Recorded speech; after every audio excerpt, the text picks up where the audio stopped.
Testing 1 2. Hello. Testing 1 2. Testing 1 2.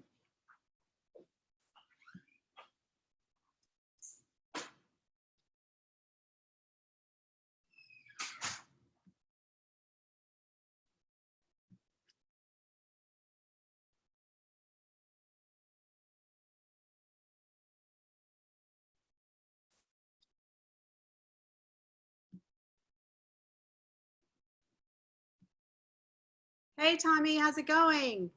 How are you? Hold on a second. I can't hear. Preferences. Testing 1 2. Test speakers output. I can hear you. Okay, cool. Found it. I'm trying to do my let's see, right, left, right, to make sure that I can hear people and stuff. How are you doing? I'm good. Crazy time, but good. Yeah, totally crazy time. Do I sound okay to you? Perfect. Okay, cool. You can hear me clearly? Yeah, I can hear you clearly. I was just, there's so many times when there's like background noise and other things like that. So I decided that I'd get like a mic so you can hear me here. What if I turn this off? Can you hear me now? I mean, it's virtually the same. Nice. It really is. Is it a little better or no? I mean, inevitably the mic would be clearer, but I mean, it's not a huge difference. It's not a huge difference. Okay, let's see. What about this? Okay, now what does it sound like now? Much quieter. Really? Much quieter. Okay, let me see. How about now? Yeah, that's better. That's better? Okay. Yeah, so I'm gonna put this in front then. It sounds clear though, right? It does. Okay, cool. Just want to make sure that this is sounding good. Okay, let's see here. Oh, Sarah's here. Just a moment. Let me get her in. Awesome.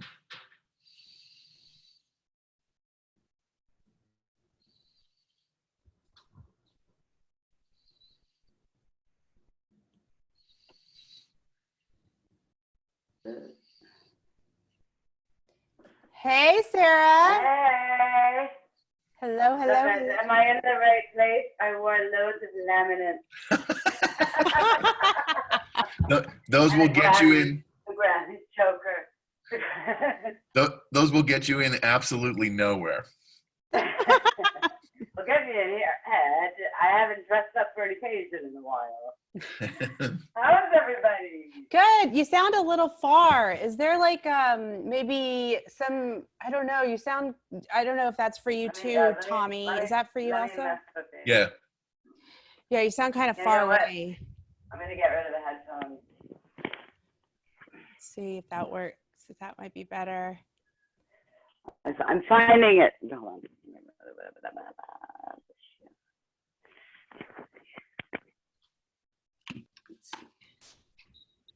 All right. Hello? Oh, that's much better. Yeah, it's much better. It always is. All these fancy headphones I have, and I swear. Nothing is good for Zoom and for Skype and all. It's okay. I just figured out today how to set up my Complete to run a mic through it. And last week we had Mike from Native Instruments, and it sounded amazing, like radio quality. So I'm like, I need to get a professional mic and step it up a bit. So hopefully I sound clear and good. Let's see here. Oh yeah, we're just waiting on a couple more people. Sarah, so you're in Portugal. I am. It's fabulous here. I mean, despite things. Despite the apocalypse. We moved in, what, Tom? I said, despite the apocalypse. If you're going to apocalypse, do it in Portugal because it's fabulous here. I can't tell you, the people are so nice. not used to that because I lived in London for 5 years. I'm like, wait, you're just being nice. Oh, you're not. Oh, okay, people aren't cunts here. Wait, I shouldn't say cunts, but you know. Absolutely. It's like it's great weather and great food, and just. Are we live now? Because we are. We're just waiting on Junior to get. We're just waiting for Junior, and let's see, Hiroko. She logged on, but then it came off. So I'm just waiting for her to come back in. We're almost there. Hopefully they will pop on here soon. Yeah, we have a couple more minutes. I just wanted to get everything up and running. Last week I had some problems because everyone's on the internet and it kept kicking me off. So hopefully you guys can see me. I need a haircut, obviously. Let it go. I don't live in Georgia though, so there's no barber shops or hair cutting establishments that are going to be opening up anytime soon, at least, for us. Oh, there she is, Hiroko. Okay. Hey, Hiroko. Hey guys, can you guys hear me okay? Yeah. Oh, look, in the studio proper. And then Yeah. let's get on my cover stories in the frame. Kind of get all your records out. Tommy shaved, holy Tommy's crap. like so you look so hot. Like What is going Tommy? on? Dude. This is quarantine, Tommy. Wow. This is day 46 indoors. I have I not love stepped out my front door in 46 days. Holy fuck. It's too dangerous. Like Yeah. New York is too crazy. Like it's Yeah. just too crazy to go Yeah. outside. Yeah, for real. I'm like outside. What neighborhood are you in? Downtown Brooklyn, like right by the courthouse and stuff. J Street, Metrotech. Yeah. Jesus. No, it's bad there. My parents are in New York. I ditched them for Lisbon. Sorry, Mom and Dad. But they're by the UN, so they say it's not so bad. But I mean, Right. it's bad. It's New York, and it's bad. Yeah. I mean, it's it's interesting because you have like people around the country being like, well, it's fine here. It's like, it's not fine here. Let's not play like apples and oranges with it. Like it's scary here. So Breaking up. Junior, are you there? There he is. yay. All How long have right. you guys been on? Oh, we just got on just seconds ago. How How are you got guys? there? Hey, what's up, everybody? How are you? Yeah. Good. Hey. What's going on, Hiroku? What is that fancy backdrop? That's a giant Jenga. Oh, did you reset up your studio? Get fucked. You're No, really it's a Junior. When did you put that in? This isn't my new place. Oh, look Yeah. at you, fancy. No, ain't nothing fancy. Making records for Jenga blocks. I wore a loads of laminates to make sure I could get into this. Check Yeah. out Sarah's. That's fucking awesome. Let me change this camera. Yeah, that's hilarious. Sarah, how many of those laminates are you wearing right now? Let's play a game. Everybody Okay. has to guess. 25. 45. That's better. Wow, that's a lot of I'll count laminates. them after. I've got a bag of them here too. It's amazing. Yeah, this is just and That then is- to top it off with the Grammy choker because we all So Silent cool. slave. So dope. And, Well, I wanted to say thank you guys so much for coming on and we've got taking. the Yeah, sorry, my Taking the room's so time. messy. Oh no, you're good. I Well, just it's good to see everybody. Yeah, same. Cheers. Yes. you guys are alive. This is a good win. Everyone's Barely. alive. We're unacceptable. starting off in a good place. That's great. Everyone looks healthy and sounds healthy. Thank you so much for coming on. This has just been something that I really felt called to do because I'm going stir crazy. And also I just want to connect and, kind of see like what's really happening. We're hearing so many different things in the news. And I mean, it's just, I want to find out like what's really happening with our community and just kind of like give each other some, maybe some hope and just some ideas and just be in a community. So I want to go around the room. I want to hear just- Tommy. I want to hear Tommy's Tommy's point of I view. told him, I was like, we're going to get kicked off of Facebook. Tommy's, we're going to get censored. Hopefully not. I want to hear the truth. Yeah. The truth be told. So before we start, I just want to go around a little bit and just kind of talk about, how you got into dance music and what you do in dance music. I think Sarah, probably her internet in Portugal is not the best, but she'll be back on. So ladies first, Hiroko, would you like to start? Sure. How did I get into dance music? Gosh, so I kind of came through like the shoegaze industrial scene in Chicago, and like Nice. when I was young, used to go to like wax tracks and stuff like that, and so just kind of picked up a rave flyer one day and started going to parties. Used to go see people like Tommy and Junior play all the time, and like it then took like a long break from things, and then like 6 years ago decided to come back in because I just had nothing else to do, and yeah, it's been going really, really well since then. So yeah, I'm still just like a raver, so Same.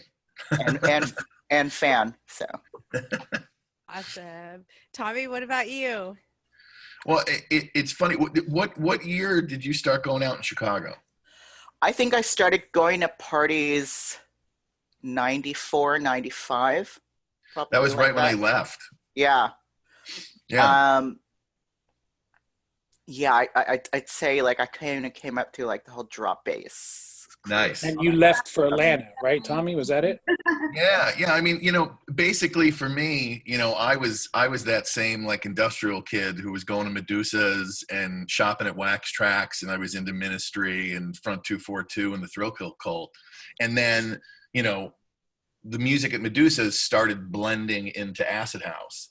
And then we started getting flyers at Medusa's for parties. And we started going to the South Side and stuff to these, people's loft parties, and they were insane. Like, we'd go and it'd be like 8 hours of like a strobe light and just like endless 303 acid lines.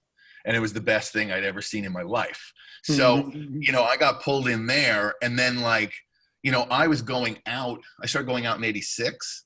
So I didn't start DJing until 92. So I was just a kid that was just showing up to parties for a really long time before I ever thought of playing records.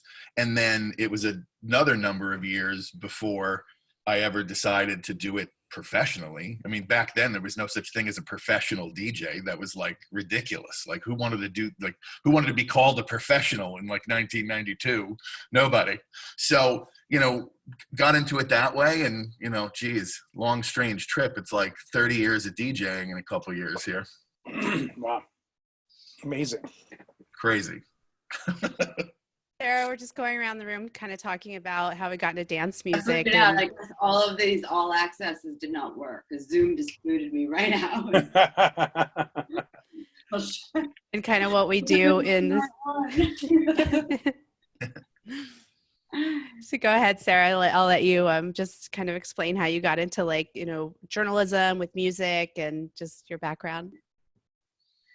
So it's a story of happy accidents, I guess, because I grew up in New York and I just became this raver. By the age of 14, I was going to Vinyl for Be Yourself, Danny Sneglian. I was going to Limelight, and I went to Carbon Funky Town Fridays. I must have been 12 because I don't know when it was like Bad Boy Bill and like just all of the Geishan era clubs and a few others, and I was like somehow just crazy, this New York Jewish white girl, like really into drum and bass. So I would wait for Mondays for Concrete Jungle, and that's a rare thing for a white Jewish girl. So let's fast forward to I becoming a journalist. I was working I started in celebrity gossip, which was horrific and soul violating. I worked at the Inquirer, Page 6, and then one day, right on the cusp of this EDM thing happening, I got a call from a publisher saying, we want to launch an EDM magazine. You are the only viable person to do this, to become the voice of this. And I'm like, yeah, I'd love to launch a new magazine. I'm Googling EDM because I didn't know what it meant. And then I was like, electronic. I was like, oh, I know everything about this.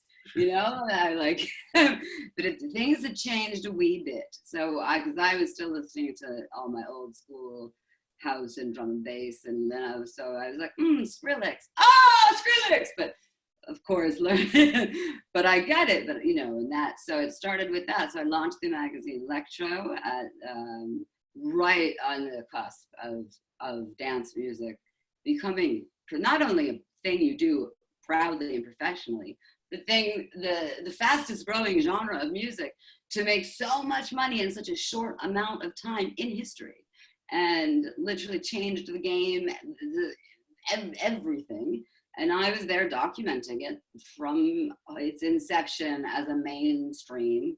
I don't think mainstream is a bad term. It just means you're making money, baby. So from there, I was my ultimate calling, because Vibe called and they were like, oh, we need dance music.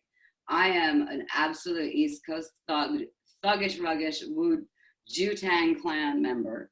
So I'm just a music, person.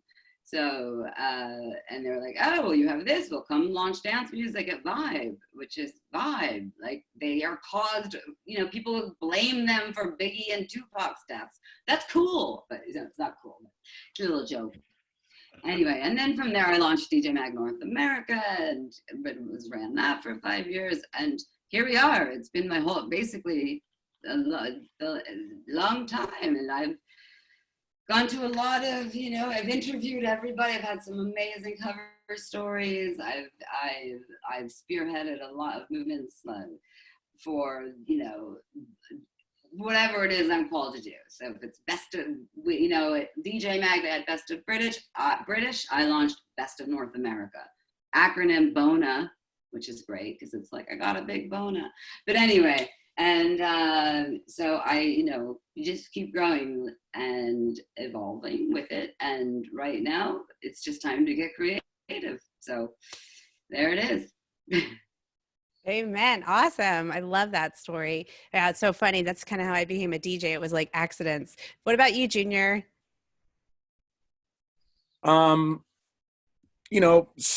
Similar story. I mean, I got into this at a very, very young age. I started DJing in my bedroom, like at home at 10.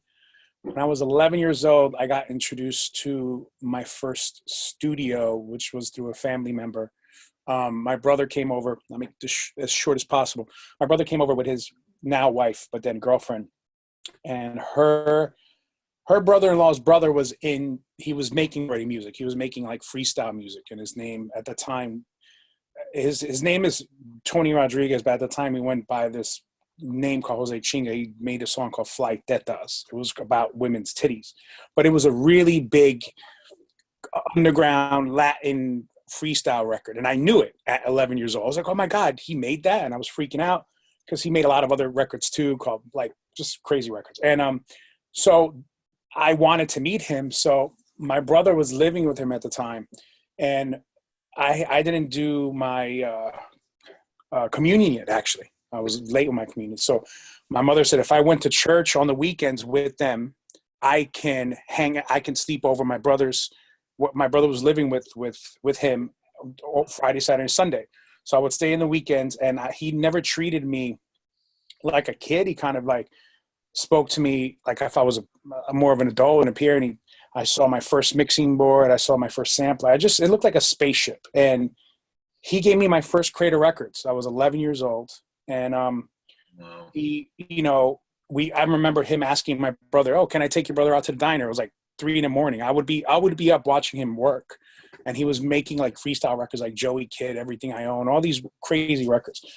And he brought me to the diner, and his father was a pastor. And I remember going, how are you making these records talking about women's titties and all this stuff, and your dad's a pastor? So he explained that to me. And he literally talked to me like I was, he was in his 20s. I'm 11, So he gave me my first Creator Records, and I remember going back home. I did my communion. I would go there every weekend until obviously I did my communion. I emulated him. He was wearing like Quorum cologne. I bought Quorum cologne. It was like my idol, as a kid. And then, by almost 12, I already being at the Peter Gason clubs. I had a residency at Club USA. I was 13 going on 14 at the Terry Moglier Room. I was DJing at Limelight.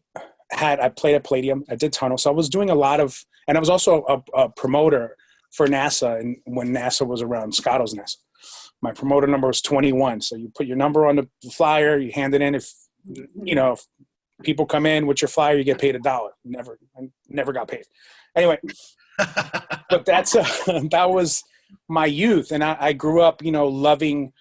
When I discovered house music, I'm the youngest of 6 siblings, and all of them had different styles. So one brother was into, new wave and post-punk. My sister was into ELO, Boston. My other brother was into hip-hop, like Dougie Fresh, Slick Rick.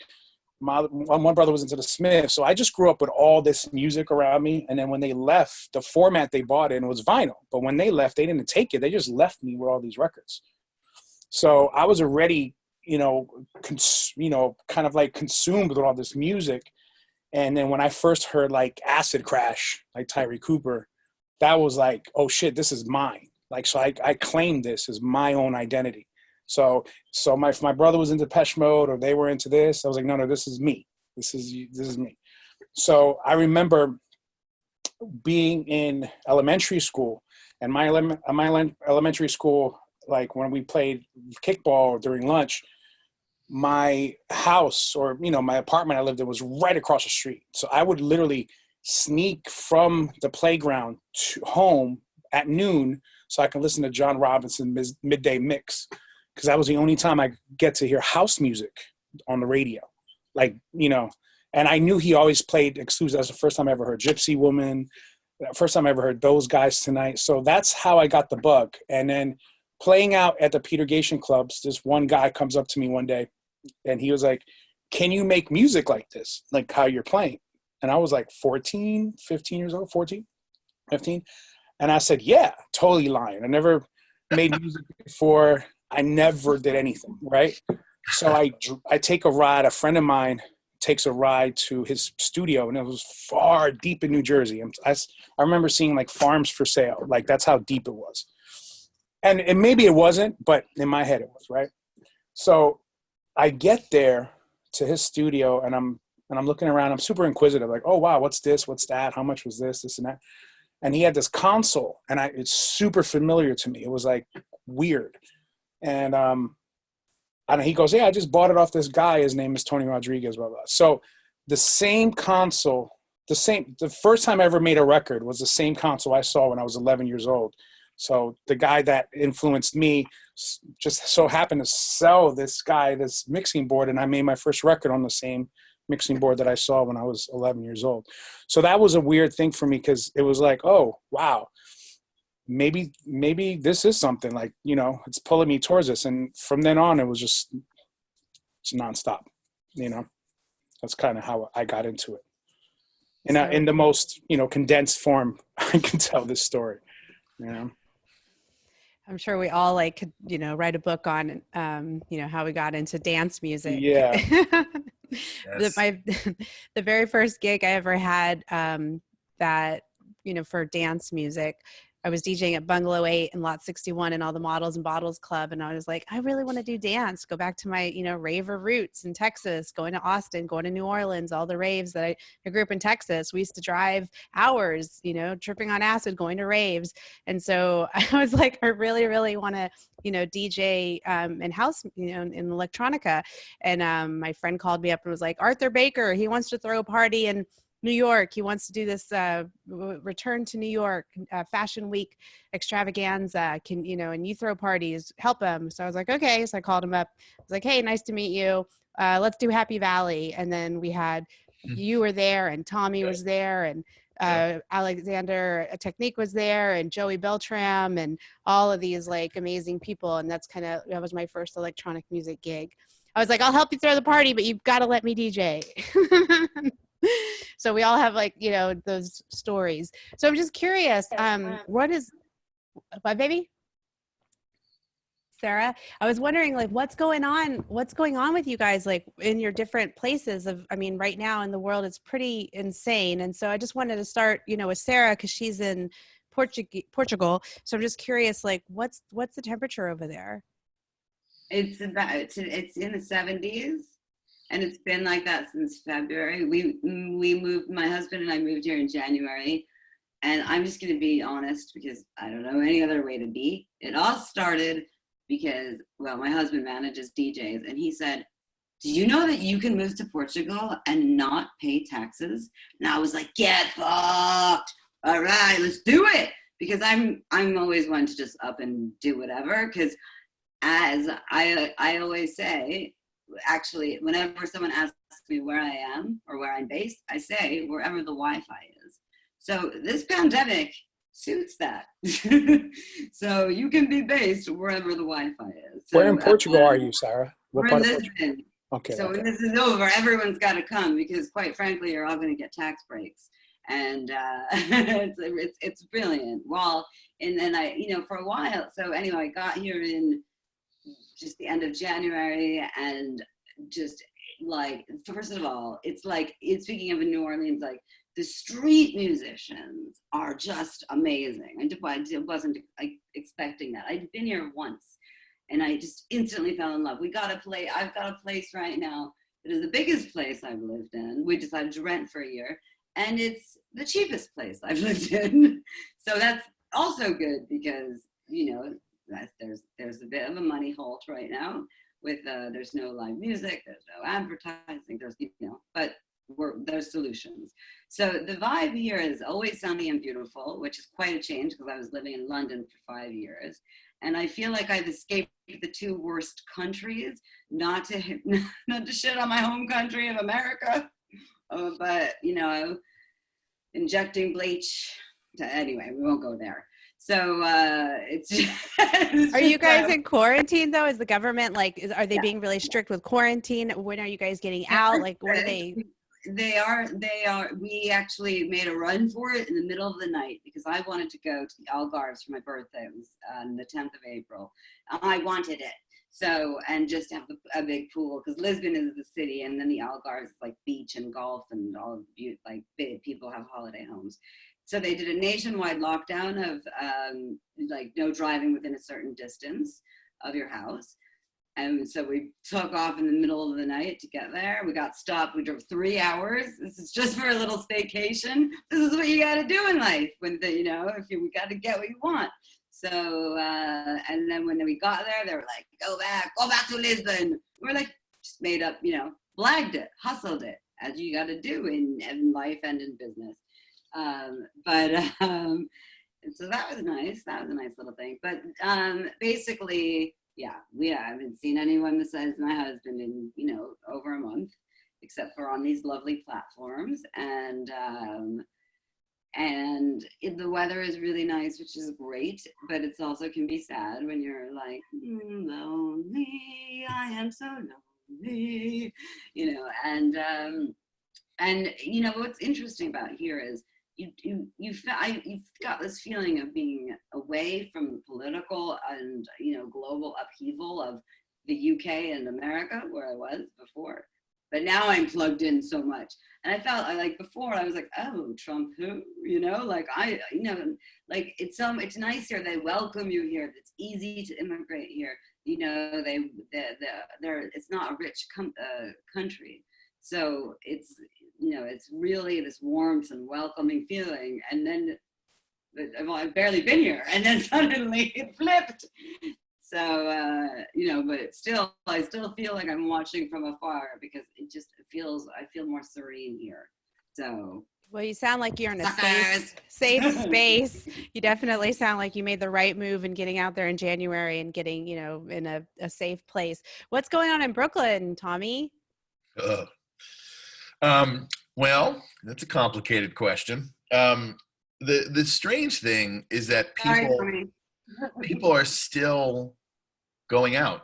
I mean, I'm looking out my window right now, and there's people on the streets walking around, and yeah, okay, sure. Some people have to go get food. People have to do things to continue to live. But it's like just a little too many people for that. So you know that there's people out walking around because they want to walk around and they think it's okay. And we're not anywhere near that point now. I mean, there's 16,000 people that have died in the city already. Like, that's a lot. Like, for anything, like that shouldn't be. And, when you get into, the numbers of this, it gets pretty dicey.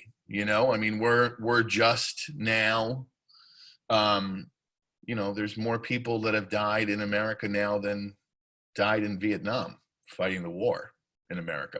That's terrifying. Like, that shouldn't be. Like, and, we're living amongst, a crazy regime, and it's a regime. And, we're really put in this place where, as artists, we have to make a choice. And I think that one of the things that kind of rests squarely on our shoulders is, this is the moment to explore the outer fringes of your creativity. Like, if there's a project that you've always wanted to do, and you've gotten a couple of tracks deep on a hard drive and they've been sitting around, now's the time to pull those sessions back out. Because no one's sitting at home going, hey, you know what I'd love to hear right now? Let's put on the bangers. Like, unless you're working out, like, nobody's consuming. I was saying to a friend the other day, for the last 10 years through the EDM boom, people have been listening to dance music with their feet. And now they're listening to it with their ears. So we have this moment where we can get weird and we can start making like really good music and more detail oriented music, because now we have a captive audience. People are, they're not allowed to go to clubs. Like, I mean, from what I've seen, and I've read way too much about this, like, from what I'm seeing now, they're talking about, concerts and nightclubs not opening back up until the fall of next year. That's 18 months from now. So, if you're a dance music producer, you best put your thinking cap on right now and start to rally, because, you got to figure some stuff out, because you ain't DJing. So, I mean, yeah, there's the live streams and everything, but, I feel like the consumption of that is getting a bit tired. There's guys that came out strong and they were doing it every week and they've already stopped. And, we're only 5-6 weeks into this. So, I do think that you can turn this moment of darkness into something really, really good. Like, and again, this rests on, on us as artists. Like, we just have to run with this, and we have to, start making different music. I mean, I'll save this for, well, what are we doing in the meantime? But like, there's just, I do feel like there's a way to turn this into good. Yeah. I mean, it's really the only choice we have. Absolutely. And we're going to go around the room in a minute, and we're going to talk to everybody about a challenge that you're facing right now. And then on the other hand, like a silver lining of something good that's come out of this. I just want to go to Hiroko. You're in Chicago, correct? Yeah, I'm in Chicago right now. So what's happening over there? I mean, how is it is it lockdown as well? Like in LA, they're like May 15th is the earliest, but now I think in New York, they said there's not going to even be any gatherings until June 15th. And then of course the whole concert thing till 2021. But what's the Chicago feel like right now?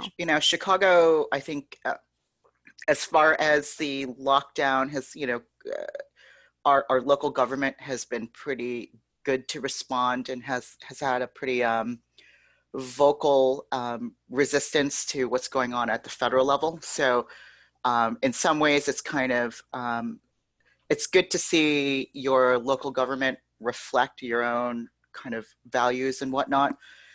But that being said, what the people are doing is not necessarily going along with those things. And, I think from a nightlife perspective, you're just seeing how much people are just kind of suffering, right? And you're seeing it from afar.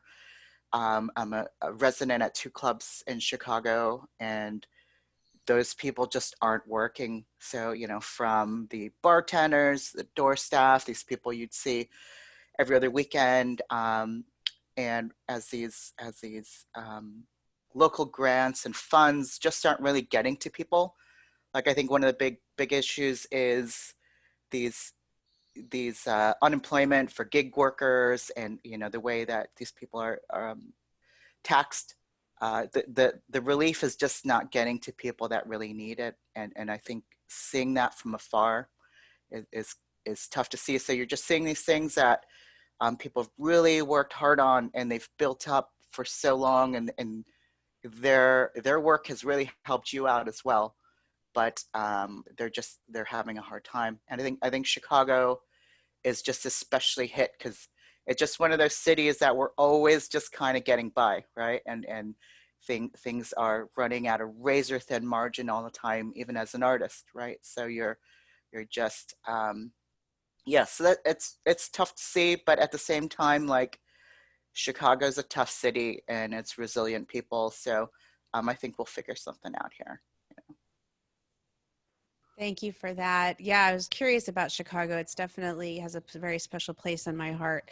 I remember the first time I went to Chicago, they called me up from Playboy magazine and they're like, hey, we want to do a story on a DJ. I was like, I'll do it, but I'm not going to get naked. Oh, yeah. Damn. But they were like, hey, we'll fly you out. We'll take you around. We'll put you in a nice hotel. So I was like, sure, Wow. why not? So I did it, and it was the first time I went to Chicago, and I was like, this place is cold, but I like it. It's cold. It's such an old school, beautiful kind of place, and the music that's come out of there. And so for Chicago, when are you guys, when are they talking about? So there's been a lot of speculation. The dates kind of keep pushing back. Right now, we're still officially, I believe, officially mid-May, but the governor and the mayor have already stated that date's going to kind of push back. But there's a lot of local laws that they're being very careful about on how to not violate them, right? Because things have consequences, right? So if you're telling somebody they can't do something and there's a consequence for that, then they're being very careful how that plays out, and that it doesn't violate current state mandates. And I think that's what's confusing people so much. They're getting one message from the federal government, one at their state level, and then maybe another at their local level, and it's varying all the time. So figuring out which, and at the same time, the onus is really being put to the individual, right? They're like, well, in the end, this is up to you, right? And at a certain point, I'm like, yeah, I'm too dumb to figure this out. You need to give me some like strict guidelines. I'm a DJ, not a doctor, like, you know. So that's a really tough thing to see all this information coming through, and in the end, it being your choice. And it's not a choice that just affects you. It's a choice that can affect a lot of other people. So, yeah, we're getting a lot of mixed messages here. So it's you just kind of have to take that information in and process it and make your own decisions. Absolutely. Could I just add something to what Hiroko was saying? Like, I think that one of the metrics that's been the most underreported about this is that 40% of Americans didn't pay their April rent. So what percent do you think May rent is going to be? Yeah. I mean, an educated guess would be more than half the country. So what are we going to do? Like, I mean, like those are real questions. And right now, I mean, I know where I sit and I know what I've tried to apply for. And I have never, from the moment this started to now, been able to successfully get through a government website without it crashing. So if they're saying that there's 26 million people who have applied for unemployment, those are the ones that went through. Can you imagine how many other people are trying to do what I tried to do and couldn't get through? So how many is it? You know what I mean? Like, so these metrics are not even accurate. So, things are a lot. And of course, we have a government at the moment who it's all about appearances, and it's all about, how it looks on TV, and it's all about, trying to smooth things over so it doesn't panic people. Well, we're right at the edge of probably starting to want to think about this stuff, because it ain't going to change. And unless they help people, like, New York is going to turn back into New York in 1977. Yeah. I mean, I can tell you, I got the Citizen app kicking. It's getting dicey. Like, people are getting robbed. People are getting assaulted. Like, at night, this neighborhood, there was never any of that around here. And now it's like ping, ping, ping, ping, ping, because people are out of money. And when people don't have money, well, you got to get it somewhere. Well, at least it was reminiscent of a great music era in New York. Yeah, well, yeah, and that's on us to bring back. You know what I mean? Like, we got to do it. Come on, Junior, let's reinvent punk. You can do you can get meter sticks out and just start DJing. Like It's gonna be like that guy playing playing in little cages. Pardon? It's gonna be like that guy playing the guitar in the Mad Max movie in the back of the truck, and like Pretty much. yeah, it's gonna be. I think the economic kind of fallout from this is going to be worse. I mean, obviously, at some point, the virus is going to be dealt with, because even like Junior, your fiance, she's an essential worker. She's a nurse, correct? And she works in a hospital. So, are things getting better for her, or are there more people? Like, what's kind of? Yeah, she works at Mount Sinai. Hey, babe. She's not here. Get her on camera. I don't think she. Get But she her works on at Mount camera. Sinai. She works at Mount Sinai, and she's on the phone from literally. She was working today. She's talking to Sunday, and she's on the phone with doctors and other team and leadership. So she's on the phone from 8 in the morning to like 8 at night, nonstop. And it's very dicey. It's out, but she did say it is, getting better to a certain degree, but we're not in the clear by any means whatsoever. So she's my gauge of what's really going on. She, because she works with her closely with the chairman of vascular surgery and the chairman of the hospital overall, Mount Sinai. So she sees everything that's going on in Brooklyn and Mount Sinai and all the different departments. And it's some serious stuff going on out there, and we're not out of it at all by any means. So as what Tommy said, is we have to, I just looked just now on Instagram real quick. I got a notification from a friend, and in LA, and the beaches are packed, and it's like, Are the beaches open again in LA now officially?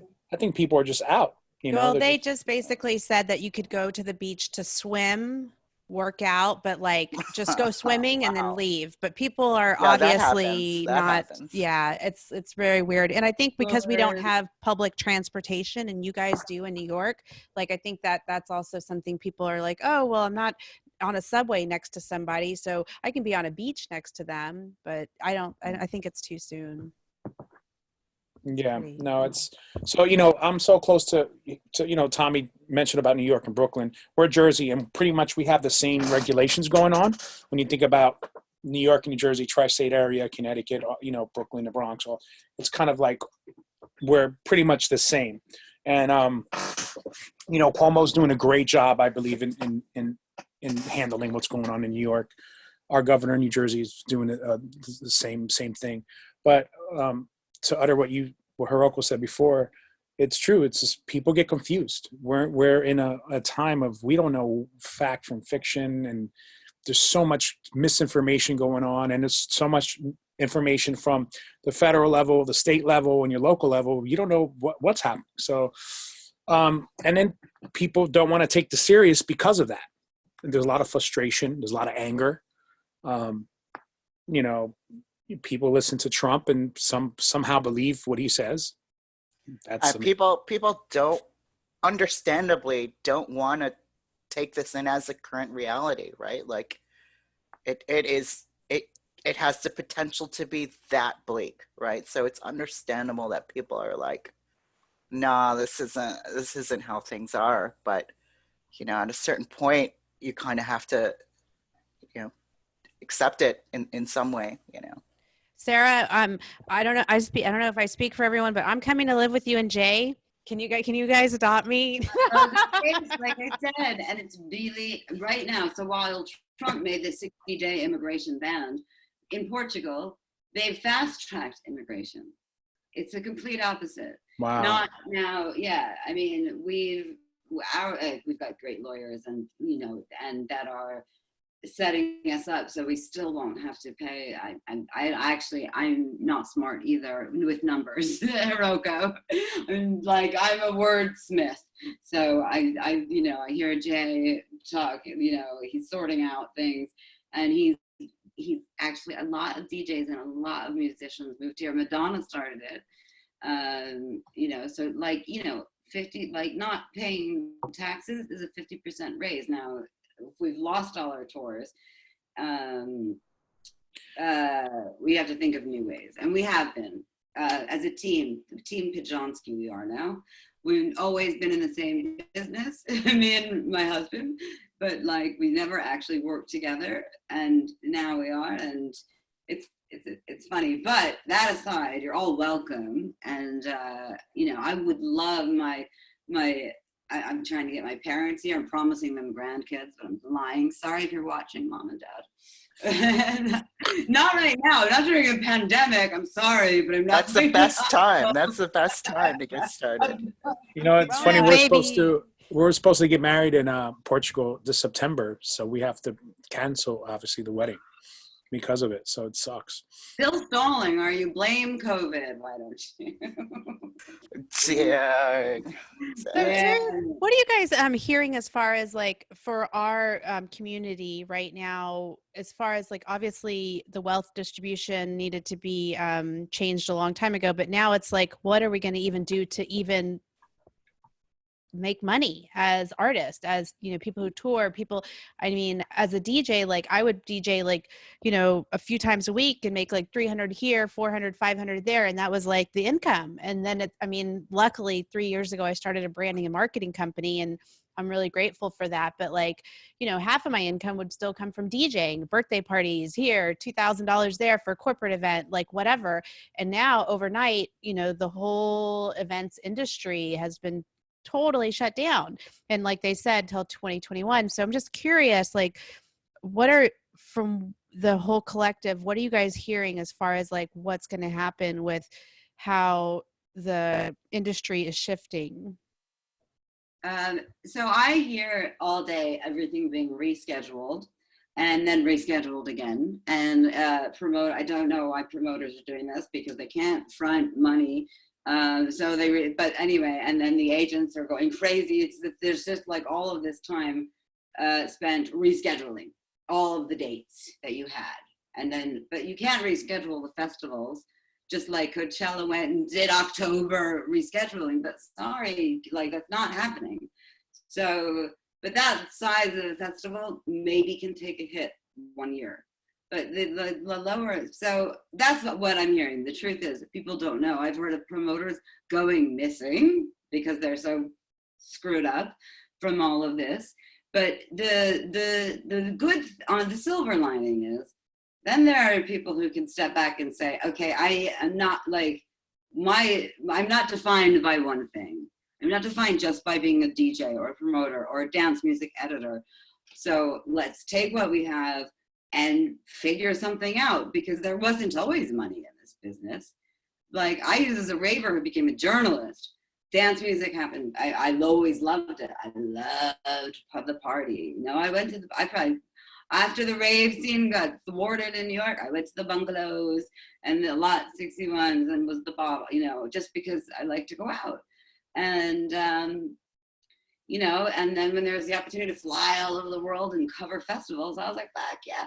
But now I was actually getting a little bit tired because I'm getting old. And then, you know, so now it's like, you know, every there's a chance to reset.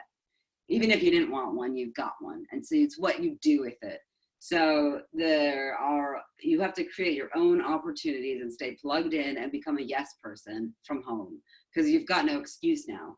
Like whatever, because I used to say, no, I don't want to do this. I don't want to get on a Zoom call, because I go to offices or work from home, or I'm on the road and just covering stories or helping produce the shows. And, you know, I always try to be a renaissance of the business.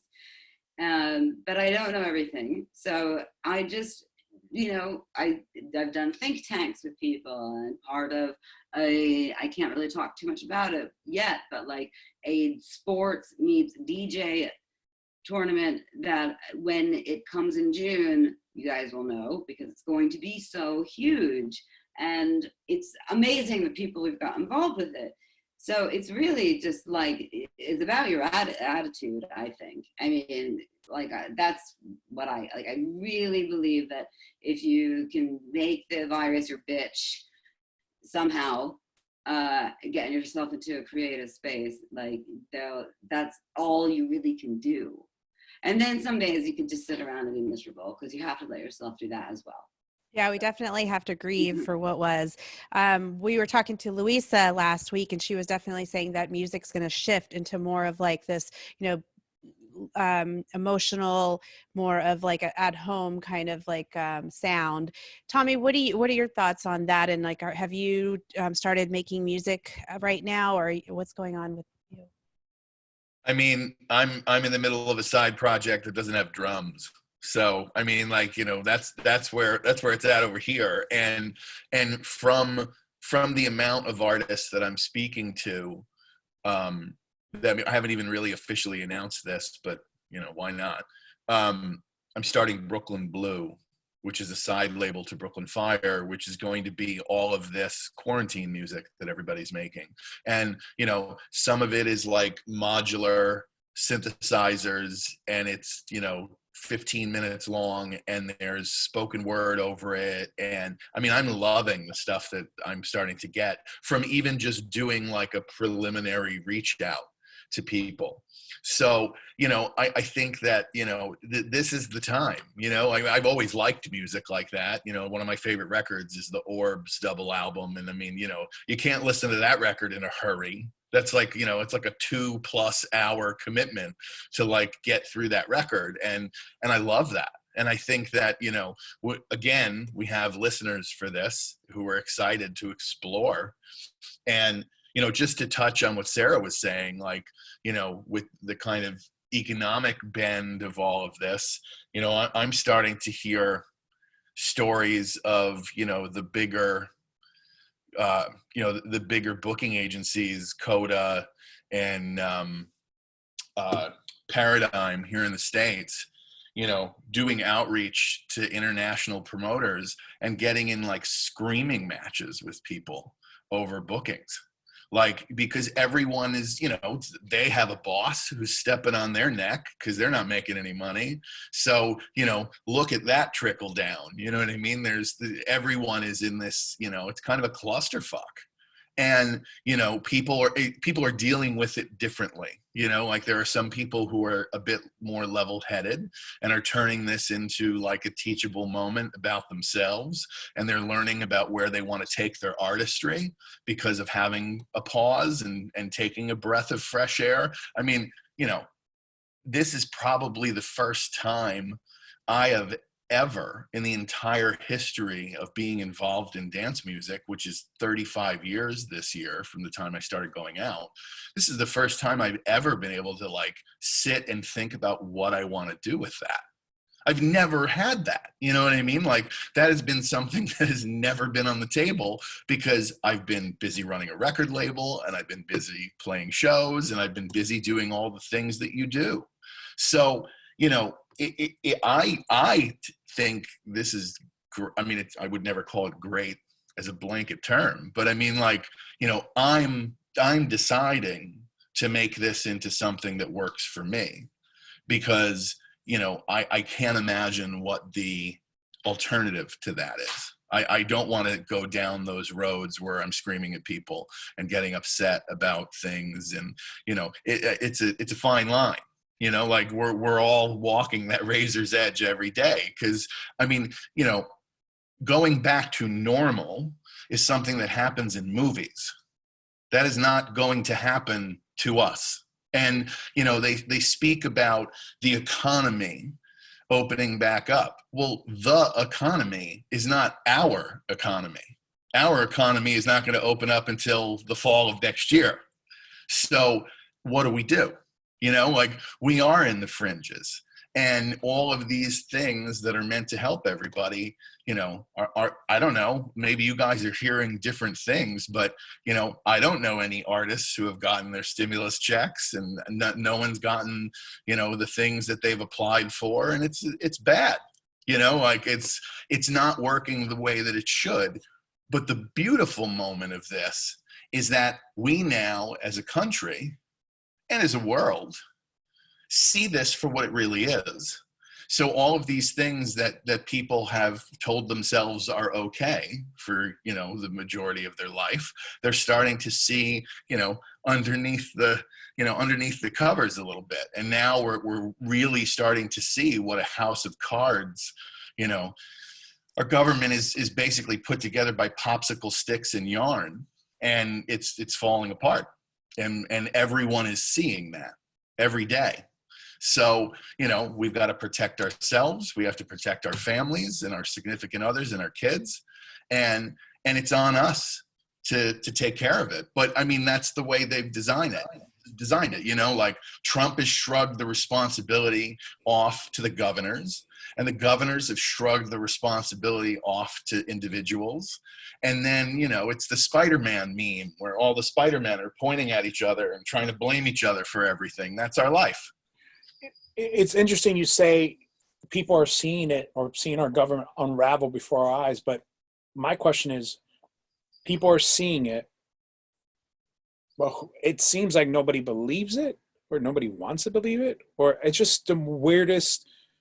It's hard. It's hard to process something. It's like hard to that, process right? what's happening, because it's almost like people are reasoning with his insanity, or they just don't. It's such a weird time, because you see the truth happening, but no, it's not.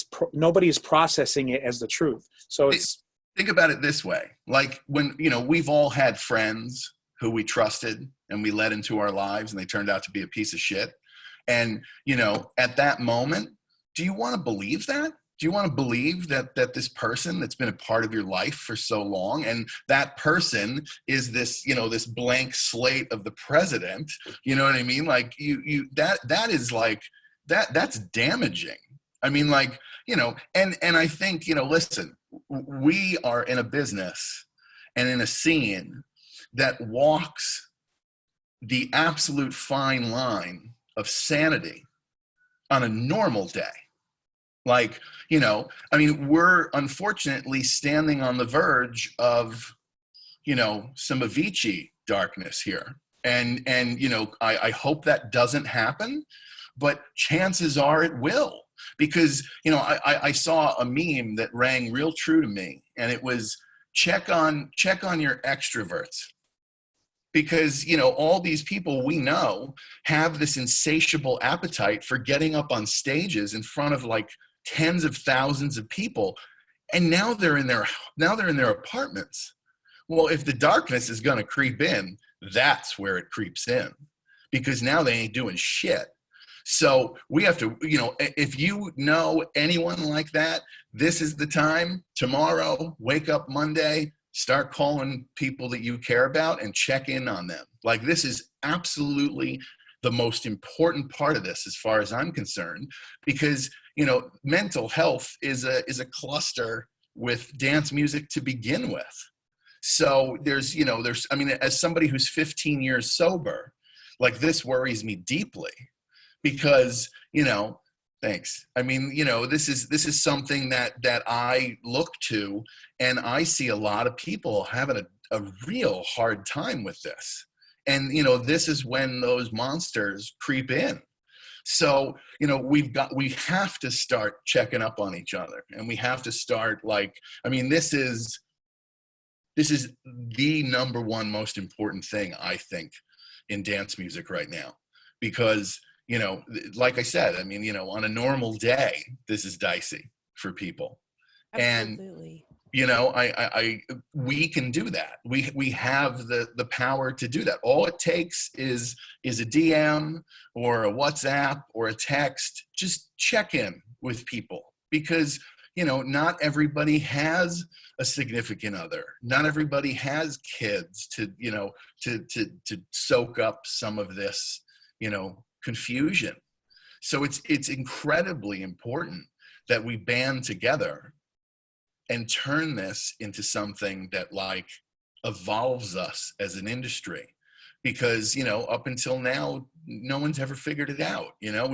We talked about it. Avicii died, everybody got sad, and then the next day everybody moved on and went back to getting fucked up and doing everything that they did.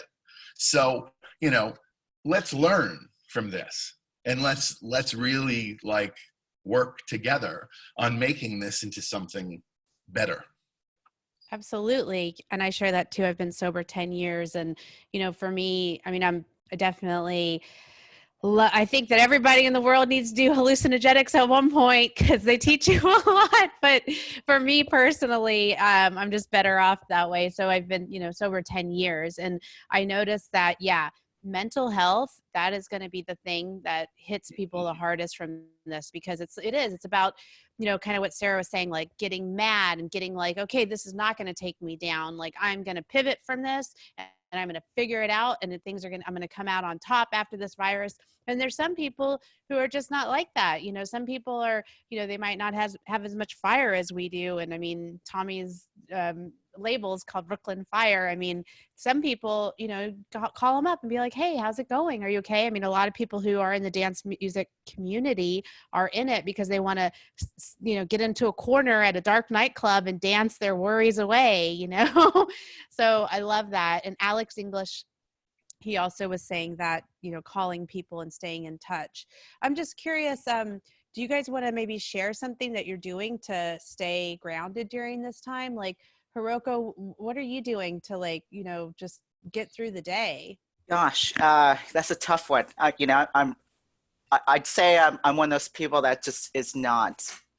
This is something that kind of has frozen me, right? I'm one of those people that I don't get creative during these times. This is one of those things that I took a bunch of gear out of my studio and brought it home and had all these ideas of things I'm going to work on. All these projects came through, kind of collabs to be working on, and you go and sit down in front of your computer and it's not happening, right? You keep hoping for these moments that you're like, okay, this is where I pivot and I take this and make this positive and make something off of this. And then, all these things go through your head. You're like, what, is it appropriate for me to make music right now? Should I be asking for money from people when I know I can get by right now? What does that even $1.50 mean to somebody else right now? But at the same time, people need content, right? People want something to relate to. And so there's all these conflicting things. And some days I just get caught up in that. And then you look at your watch and it's 3 a.m. and you've just been sitting there thinking about these things. And so I'm personally just not rushing into this, right? I'm thinking, fuck, any great ideas or bad ideas I have tomorrow might be the day that changes, or and I think when I force any project, it comes out forced, right? If I've got a deadline on a remix or something, if I listen to that track 3 months later, I'm like, man, I can tell I finished that on a deadline or under parameters. And we'll see, and I think right now, the things that I'm working on, I want to have some kind of either a positive effect, some kind of donation-based system, something that we can see kind of help other people out or people around you. And, you know, then there's the flip side. There's like the commercial side of this, right? So I make a banger new techno track.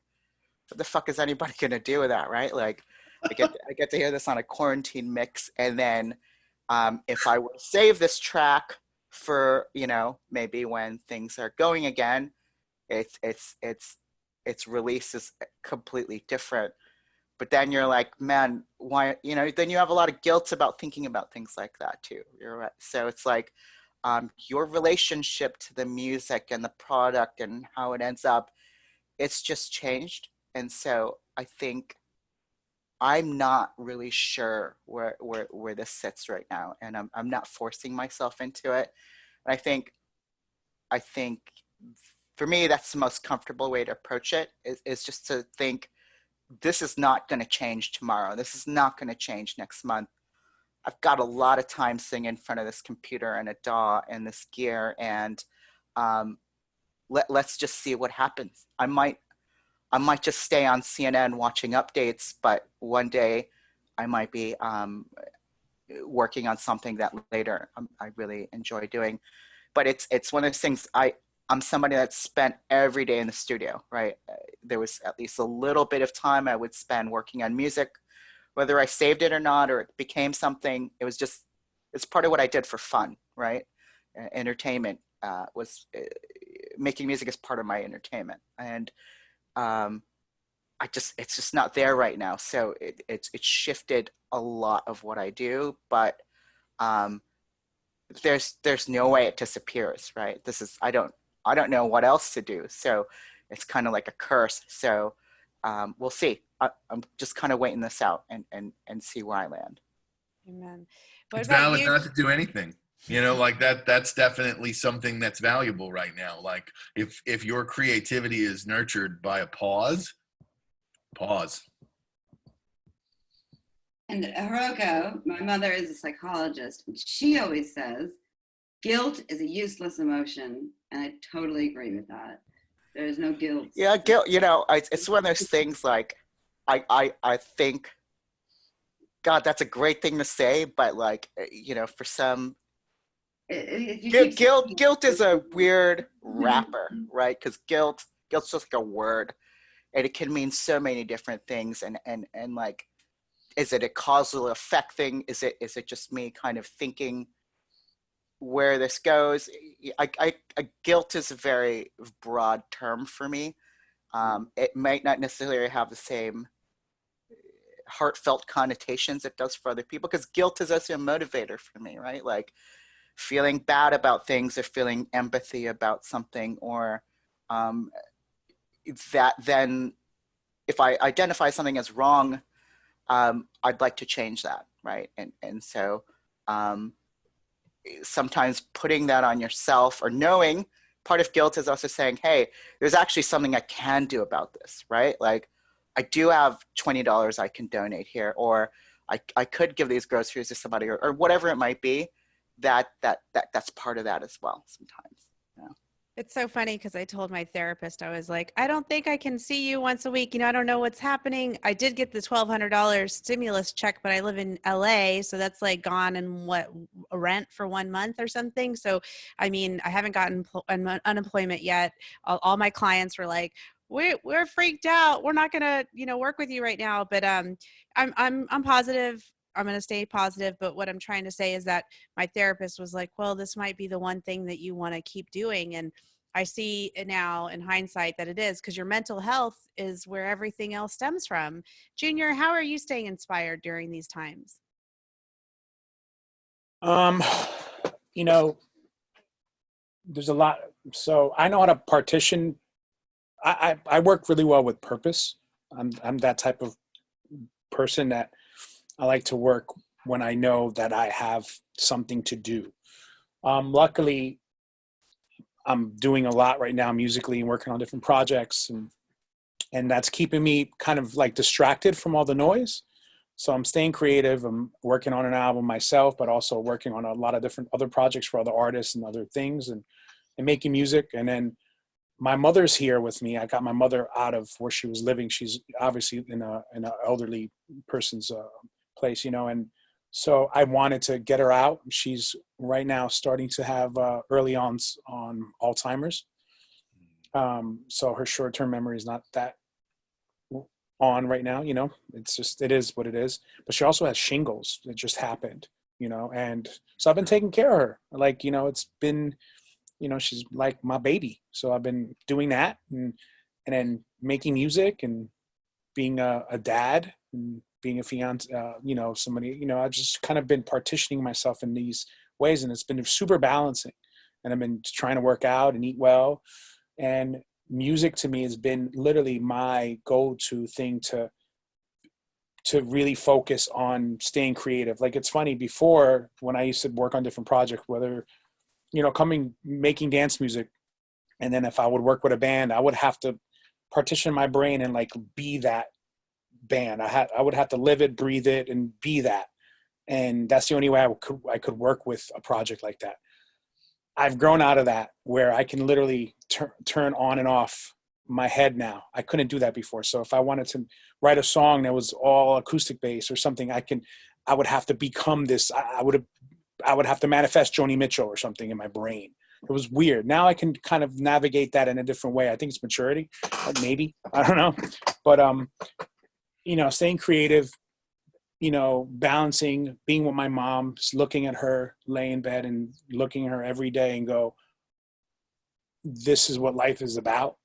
You know, that circular thing of like, now I'm taking care of my mom because she took care of me, and looking at my kids and looking at my fiance, and then listening to great art. And that's, you know, that's how I'm kind of keeping this. I'm taking this opportunity, like Tommy said, I'm reflecting on myself and making good things come out of this situation.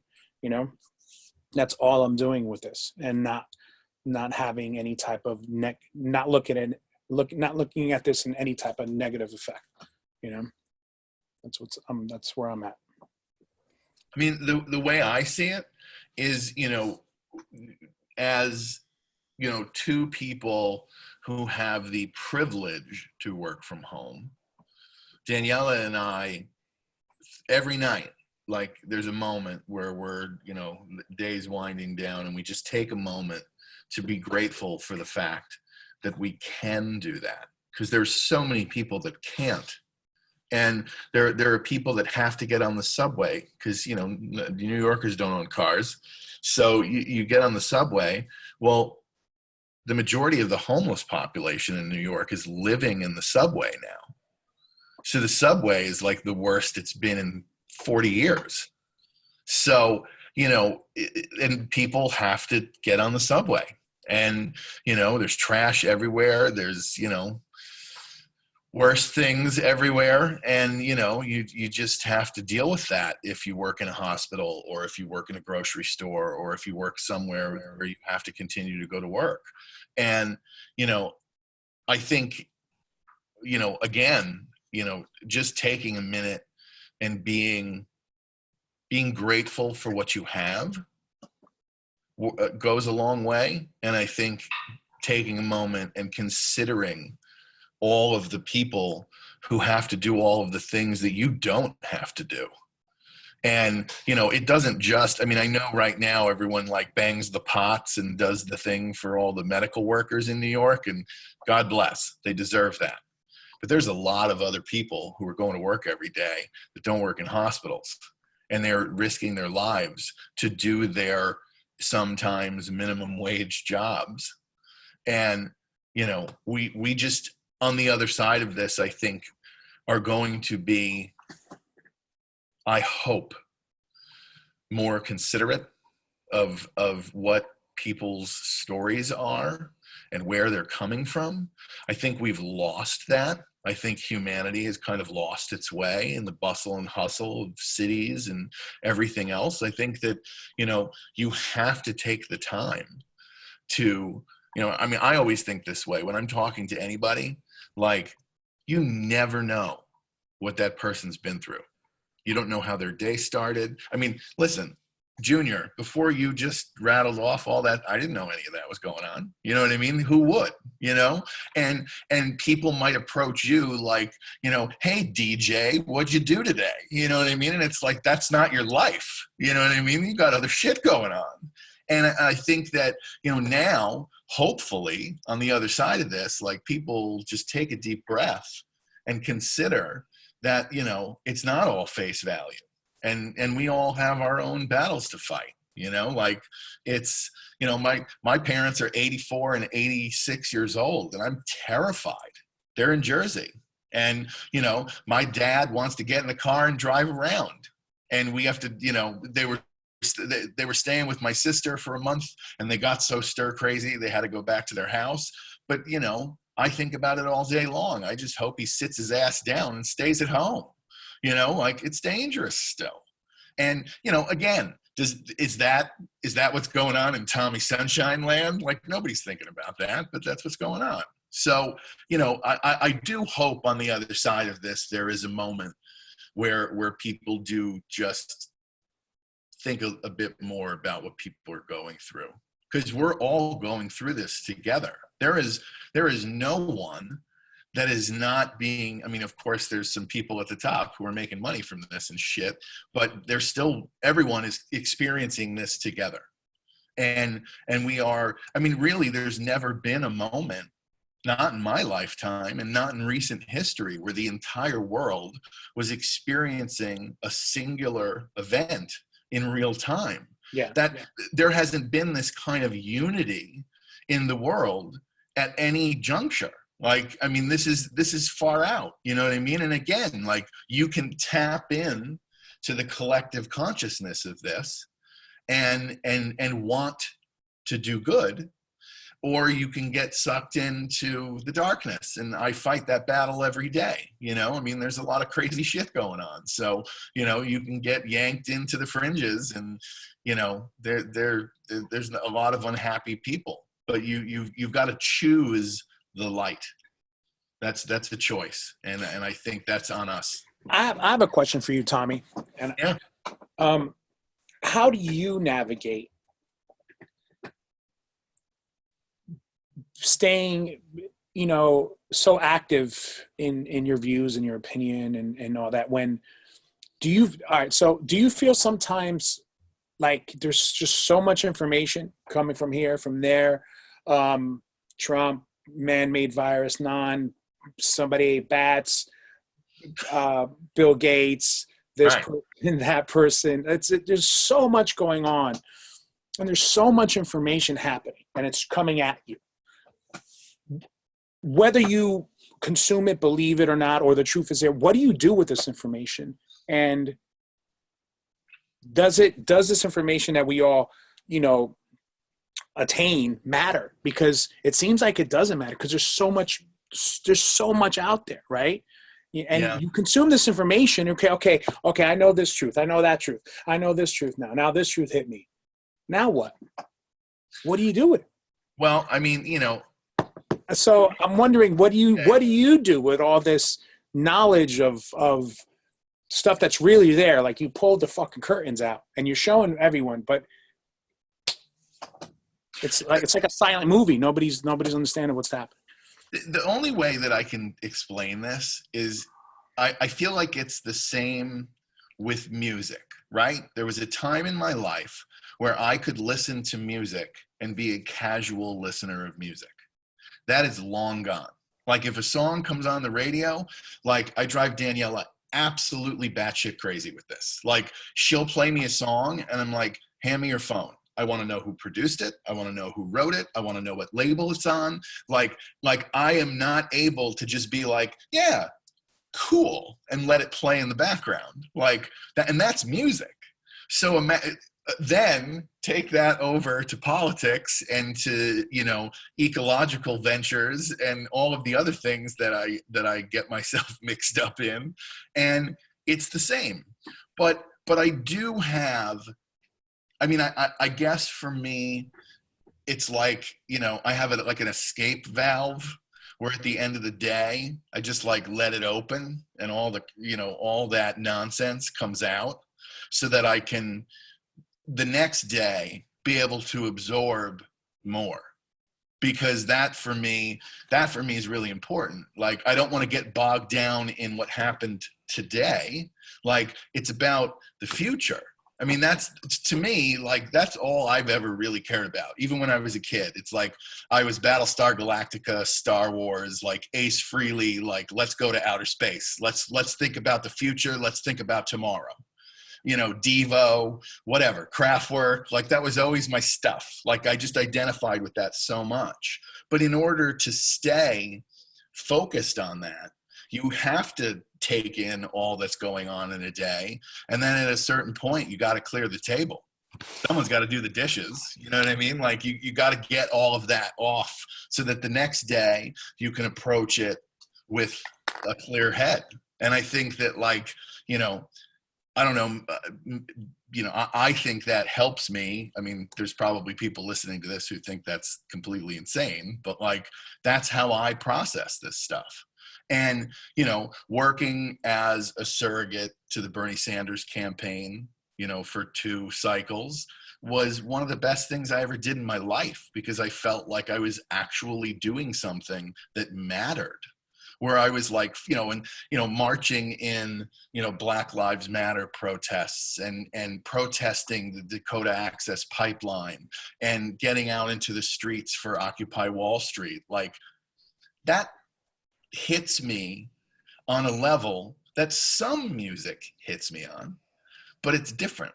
You know what I mean? Like, this is like, I can get in the way of this lightning bolt and save other people from problems, and I will be that. You know what I mean? I have no problem with that, because there's a lot of people who are not white straight men in this world, and in this administration, white straight men are the only ones who are unaffected by the policies. Everyone else, forget it. Like, every, you know, top down, every single other person that fits into any other demographic is being abused by this administration in one way or another. So I just try when I can to get in the middle of things and absorb some of the static so that it's easier for others. And I also think it comes back to your personal self. Like, you know, what Hiroko is saying right now is like, she's like, right now, I can't make music really. I have writer's block. And then Junior, you're like, music's saving me right now. This is what I'm using to like get away from like this situation. So for me personally, with the whole political and the news and all of that, I like get a check-in in the morning with like the New York Times. I have an app, it gives me an update. And then like in the evening, I might listen to like the mayor of Los Angeles or, you know, check in with the news, but I only do it in the morning and in the evening, and that's it. And then maybe on a Sunday, I might not look at all, because it's like, you know, for me, I can't be in the loop all day long. How do you do that? How do you cut yourself off from that, knowing that, like, because I know it's out of my control. And so for me personally, I just know that like I will be debilitated if I am, you know, but some people like Tommy, like he's like, he can stay on top of what's happening minute by minute. For me, like I'm an empath. I'm very sensitive. I can't, I'll just like, I'll sleep, I'll be in bed and I won't be able to get out of bed. You know, It's like, I can't be on the news 24/7. I can't either. I get too consumed by like, you know, I'll read an article on like what 5G is doing to us. And it's like, oh, fuck. Yeah. You know, Put it down. I just have to tune it out, because if I don't tune it out, what, Sarah? I'm sorry. No, I was saying I've made a rule, like I don't bring my phone into the bedroom. I try to stop looking at a certain hour because I want to sleep. So it's just the simple notion that all of us probably haven't done it in a long time. I'm like, oh, it's 9 p.m. The phone's going in that room now, because it's the only way, physically remove it so that I can breathe. And yeah, I'm just like you, Kat. I've got to stop. And as someone who has to stay on top of the news for a living, it's never been like this before. It's pummeled in every direction. So it's very important for me to just, okay, I'm about to crack up. So let's just turn that off for now and take a breath, and then do something good for myself, like go and do an exercise, which something I started doing again, or write, yeah, and just get out of my head as well, because like, you know, there's too much, you know, read a book, listen to the music, listen to old music. Cook. I've been cooking. A lot of cooking. Cooking. Oh, Jay is thrilled. I'm like cooking. I've been eating. Oh my Good at God. eating. Same. I'm eating. It's good. Well, eat it. I What- constantly. Oh, Sick sorry. of this. Sarah. No, go on. I'm just like, No, I just wanted to say that, like, one of the other things, you know, it's funny, Junior, you got me thinking about all this stuff now. And like, you know, a lot of these things I don't think about in the course of a day, you know, it's part of the jive. So I just keep on rolling. And one of the other things though, that I have, which, you know, there are plenty of other people who have the same responsibility, but, you know, I have a record label that has, you know, a close family roster of about 30 kids. And, you know, I have to get on the phone with these kids, and I have to remember that some of them are not 49 years old and steeped in politics. And I can't talk like what's going on outside with these kids. I'll scare the shit out of them. Like, I don't want to do that. And I also want to keep everybody creative. So, you know, I'm having to, like, you know, put on kid gloves when I get into these conversations, because I have to remember It's that, Coach you know, Tommy. well, Yeah. totally. Yeah. I mean, you know, some of the artists on my label are still in high school Wow. and making dance music. So, you know, like I am always trying to be conscious about, like, you know, how much we let the fire hose go, because like, I can't, you know, like when they say like, how is it in New York? And it's like, oh, you know, like I keep it light, and like, you know, like I have to, like, you know, not lie, but just like not go all in, like out of respect for sanity. You know, like I want everyone to, you know, to stay in the light. And it's like, you know, I mean, I have my buddies that I can get on and talk, you know, crazy talk with, and I get all that out. But like, you know, for the majority of the day, you know, I have to, like, and, you know, and certain artists of mine and even friends of mine, you know, have said to me, they're like, okay, I'm giving you the heads up. Stop sending me these articles. Stop sending me this stuff. Like, you know, like I need a break. And it's like, noted. You're unsubscribed. Like, you're off the list. Like, and, you know, and I'm conscious of that. You know what I mean? But then I have, you know, again, my other friends that we can get into the minutia of the stupidity and talk about it, you know, back and forth for, you know, dozens of times. So, I mean, it's a very in real time thing, you know, like, and I think that's, you know, and even talking to my family and stuff, like I can't, you know, like if I talk to my parents, like I have to like choose my words very wisely, because I want them to like follow the rules, and I want them to like stay, you know. And of course I'm fighting the inevitable, you know, they're in their 80s. Of course they watch Fox, and, you know, they're listening to that, you know, shitstorm every day of lies and stupidity. So like, you know, I have to dismantle that in real time when I'm talking to them. You know, they're like, oh, I heard it's going to be fine. And it's like, Mom, like it's, you know, like, no, like you need to like chill. You need to chill and like wait this out. Like, it is not fine. Like, yeah, but these people, you know, they want to get back to work. And it's like, oh God, I got to go. you need reverse, But it's amazing to me. reverse parental. Sorry, Katrina. Go ahead, Sarah. What'd you say? You need reverse parental controls for Yeah. Fox, the elderly. That's it. Yes. Yeah, that's it. We like just like reverse. Just get Fox off there, and we're good. Well, it blows my mind that we have a network like Fox in it, and it resonates so much with people, and it's, you know, it's, yeah. I mean, I literally about a week ago I said, let me watch Fox just to understand for real what's going on, because, you know, we all know what it is, but I've never sat down and actually consumed it.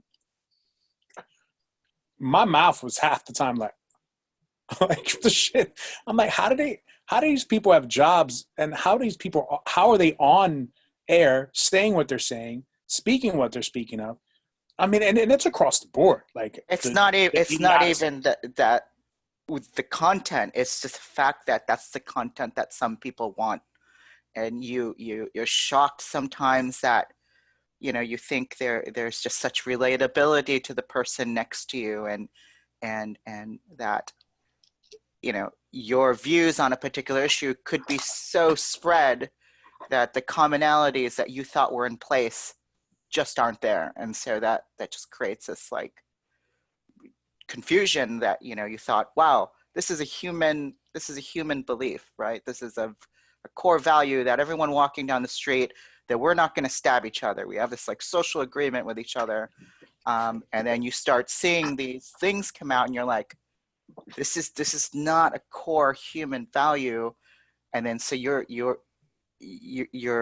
the fact that this has its own separate audience, and maybe it's even 50-50, that things that can be, that there's a need for that and there's a want for that it's a product because of that. I had a devastating moment with my father, and this was probably about 6-7 years ago, and we were in Illinois in the suburbs at my sister's place for Christmas, and he was watching Fox, and I reached over and I grabbed the remote and I hit mute, and I said to him, this is all bullshit, right? And he said, yeah, but they're telling me what I want to hear. And it broke my heart. Like, that's my father. You know what I mean? Like, who has a son and a daughter-in-law who lives in New York City, who are activists, who fight against absolutely everything that they speak about. And, my sister is married to her wife. And I say to my father all the time, I'm like, don't you understand that everything that is going on right now threatens their marriage? Like, don't you get that? And he was like, it's more important to him to hear the talk of the greatest generation and to getting America back to the way it used to be. Like, that's more important to him than his kids. I mean, that was a devastating moment for me. And I just had to take that for what it is. You know what I mean? Like, what do you do? What are you going to not talk to your dad? Like, it's like, it's an aspect of his personality that I don't particularly like. But, this is not a unique story. I mean, I know that lots of people have this with their older parents, and, it is what it is. But, I'm just hoping he doesn't splinter off into OAN, because OAN is even worse. What's OAN? That's the other network that's like exponentially more conservative and insane than Fox. What's crazy is like you watch like CNN now. So CNN, unfortunately, they're taking the bait and in the same almost like exponentially ramping things up to keep things like, so it's like a 1-for-1 bite at each other. And so if you turn in CNN and you look at the way they're covering things and the way they're speaking about things and how maybe they're sensationalizing even in a topic that you agree with, you're like, what? It's ridiculous sometimes the angle that they're going for, the way they're speaking about it, just so that they can match the fever of what's going on Fox, and just seeing it unfold at this like crazy Pokemon battle of like assholes on TV, and like it's like that's what it is. Yeah. But that's why like I really want to stay more focused on like people that I know, and like people, like asking like the, DJ Mag editor from Spain, like what's going on over there, asking Sarah what's going on over there, like bringing it back, and more like the mayor of LA. I think he's done an amazing job, Eric Garcetti, and just being more like in, kind of my local scene or the people that I trust with news. Because it's, for me at least, whenever I go out there into the whole sphere, it's more relatable. And my parents are also the same and all of that. So it's just like, it just gets overwhelming. So for me, like, I just try to bring it down to more of like, sources that I trust. I'm curious, Sarah, like with everybody in the music media, let's talk about music a little bit. Like, what is the feel with the other journalists that you are working with and that you're talking to? Like, how are they all dealing with this, or what's their speculation on what's going to happen with our industry? Just like DJs, they're out of work.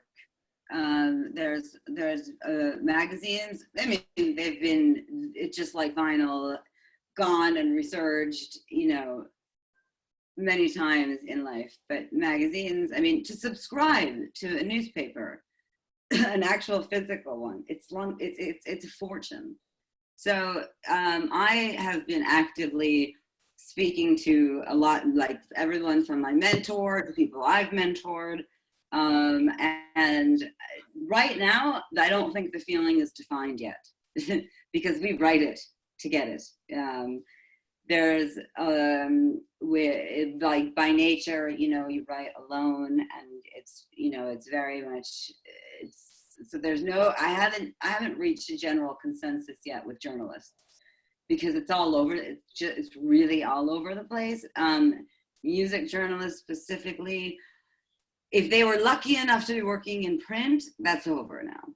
So they're still twiddling thumbs because they're not by nature hustlers. Luckily, I've got the hustler gene.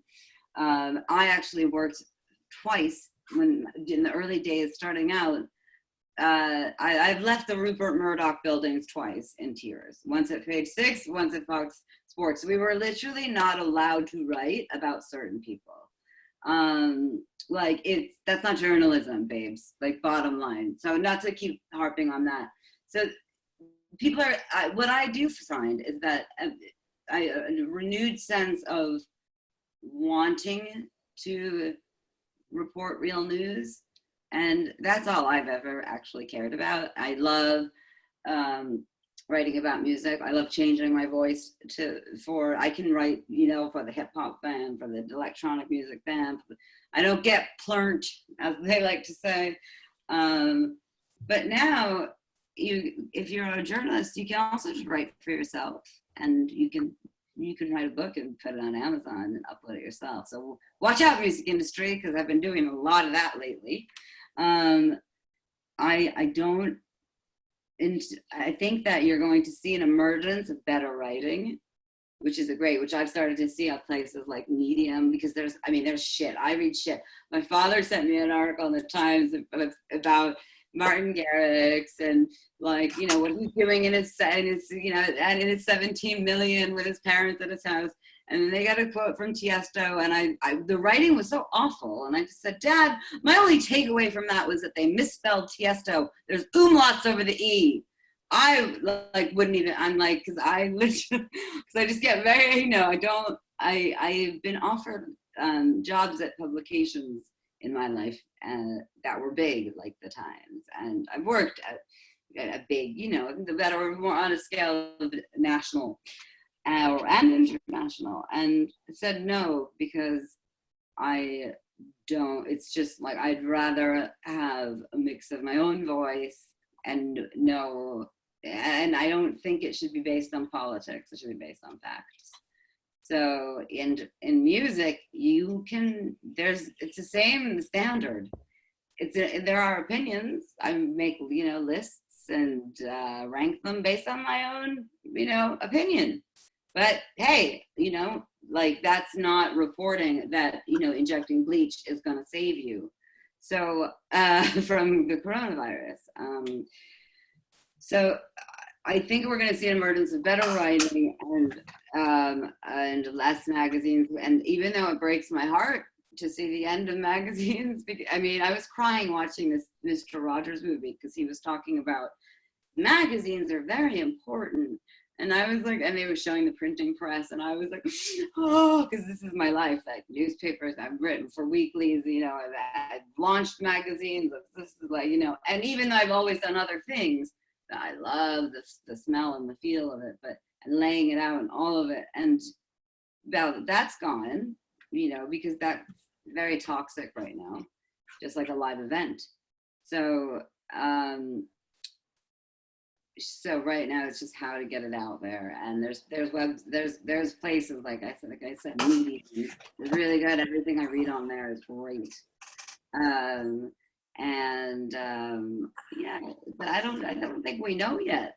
I Yeah, don't think we this don't know guy, yet. especially music journalists, they need something to report on, like so.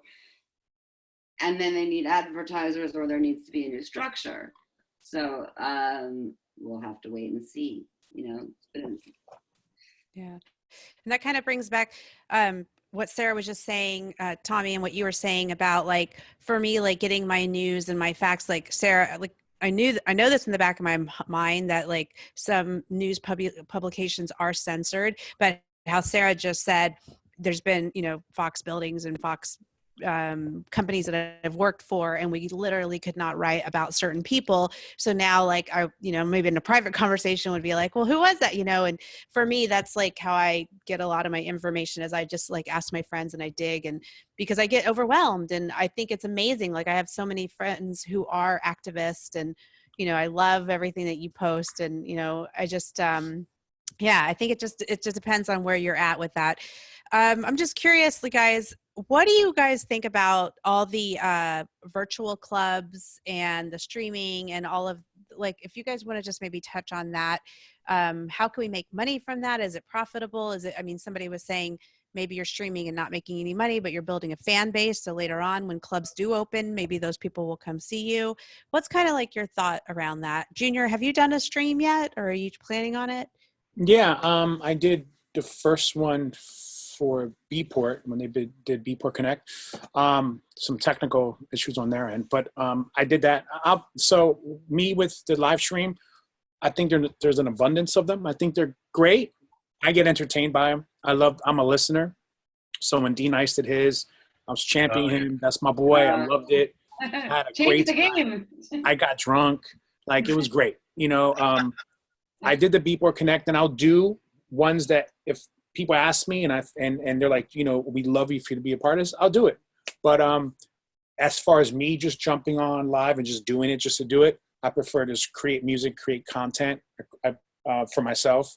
I just prefer to just be in a studio. Like, this is where I feel most comfortable, is like behind this keyboard, and behind a computer and making music. That's what I love to do. And I love to DJ, but I feel weird doing it just to do it for, like, inside my home. It's, like, I used to love to do it when I was a kid, like in a closet, like, but it's different now. It's just my brain works totally differently. But yeah. There's different levels to the way that people are doing them. Like, Daniela and I popped on to Suzanne Barsha's party on Top on Thursday night. And one of the best parts of this was, unlike the majority of these live streams where you're looking at a static shot of somebody standing there DJing for an hour, like, they are doing them in Zoom. So all of the people who are watching become part of the party, much like what Suzanne does anyway. So all of these kids, all the drag queens and all the, like, everyone gets all dressed up and they're dancing into the camera.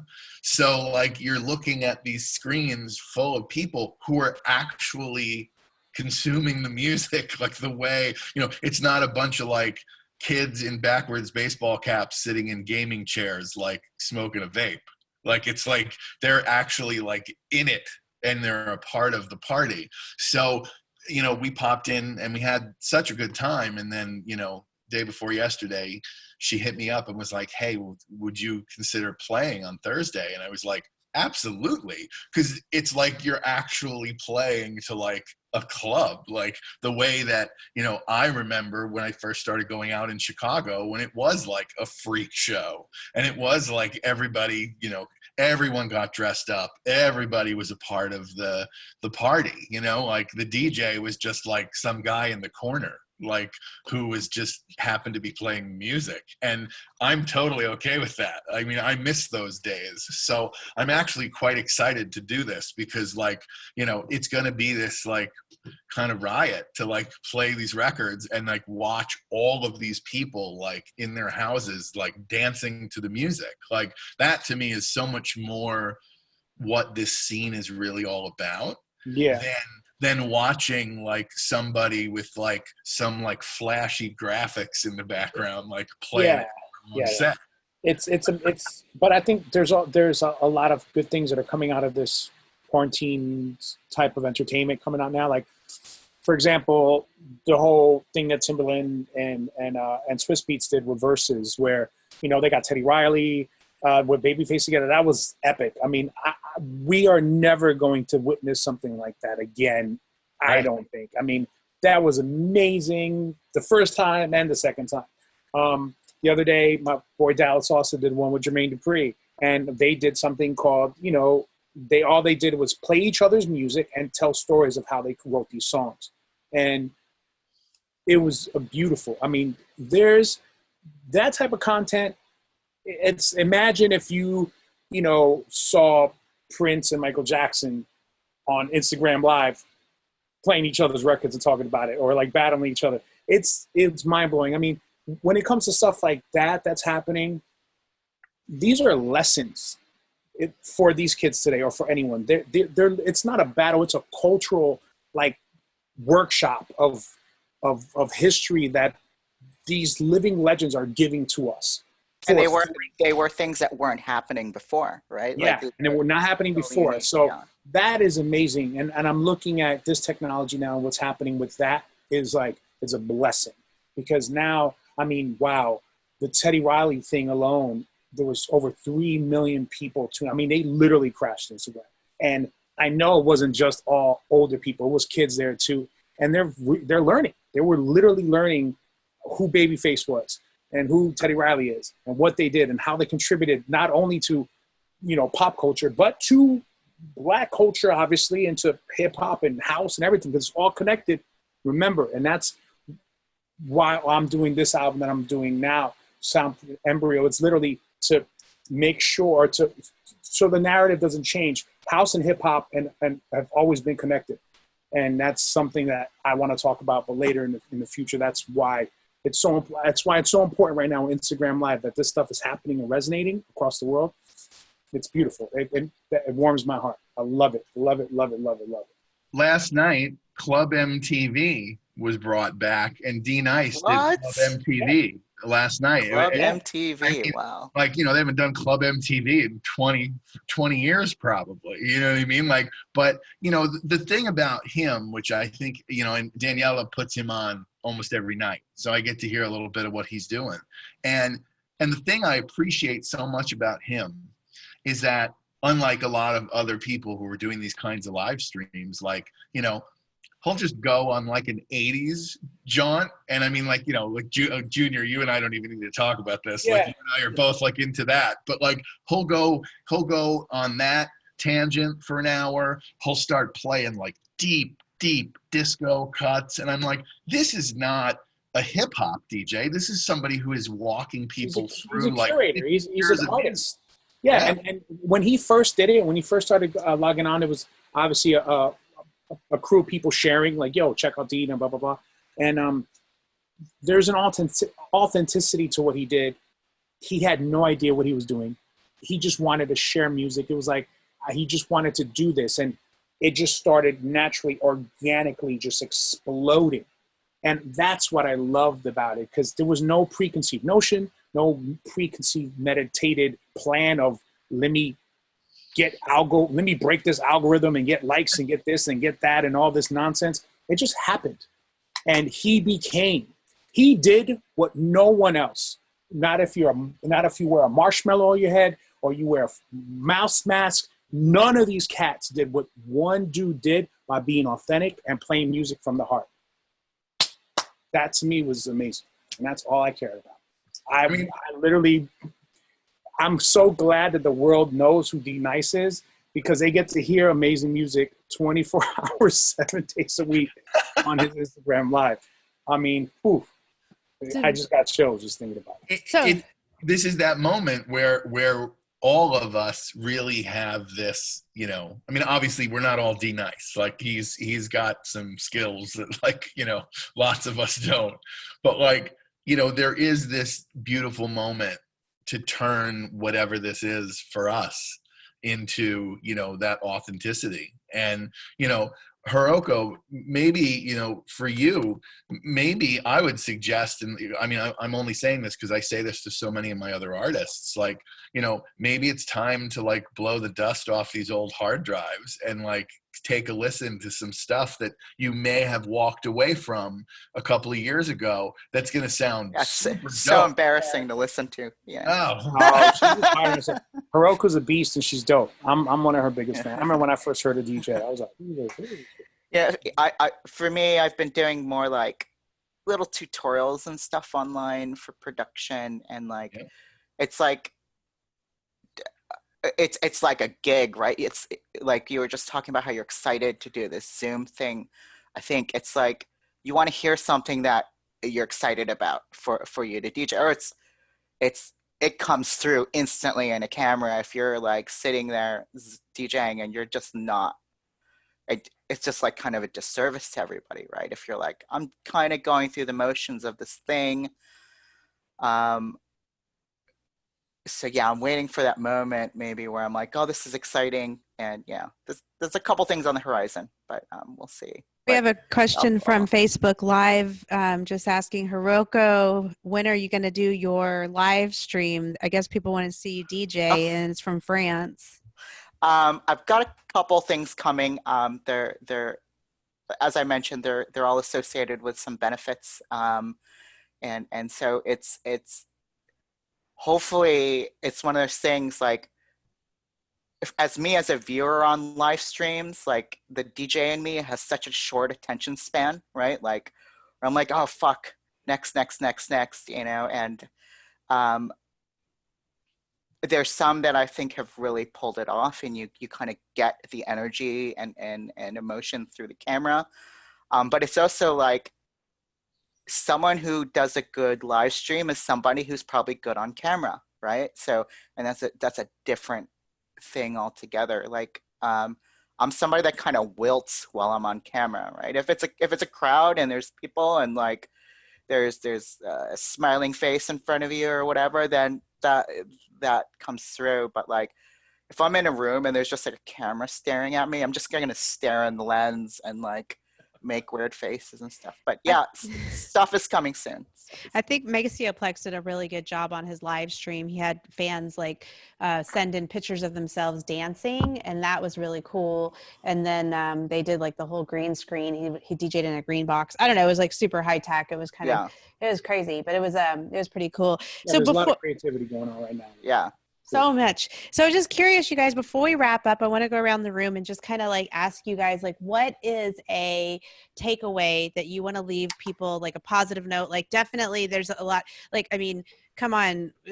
Honestly, I think Bill Gates instigated all this stuff, but that's just my personal opinion. You know, I mean, like Windows Vista. Windows Vista started. You know, I mean, like I should have bought Microsoft before all this, but anyways, basically, I think like, you know, the reason why I wanted to do this was to give some people in our industry some hope, because I mean, obviously shit is like, you know, upside down for our industry. So first, I just want to go around the room and everybody just like, what's the one thing that you want to like, you know, if anything, tell people in our industry to a positive note? Tommy. Tommy? Tommy. I know. Tommy, actually, I'll just. Do you want to go? Go ahead.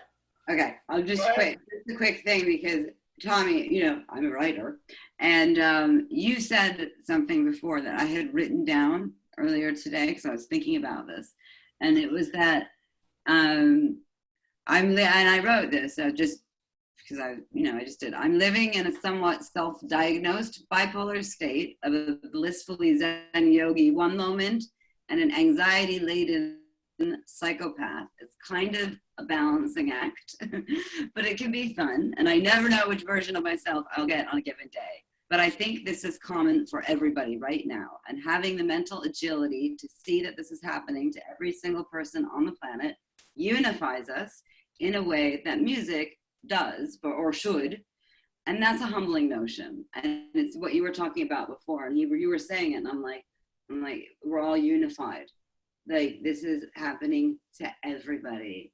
And so whenever you feel uninspired and crazy, just remember other people are feeling exactly, or broke, or whatever it is. It's like it's unifying us in a way music never could. But and there's something really, really, really this nice about that in this horribleness, and it will help keep us all balanced. So that's something, unity.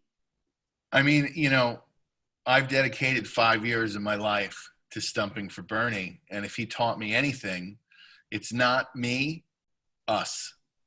And that means so much to me, because this is not about like anybody's personal experience. This is a huge thing that is going on right now.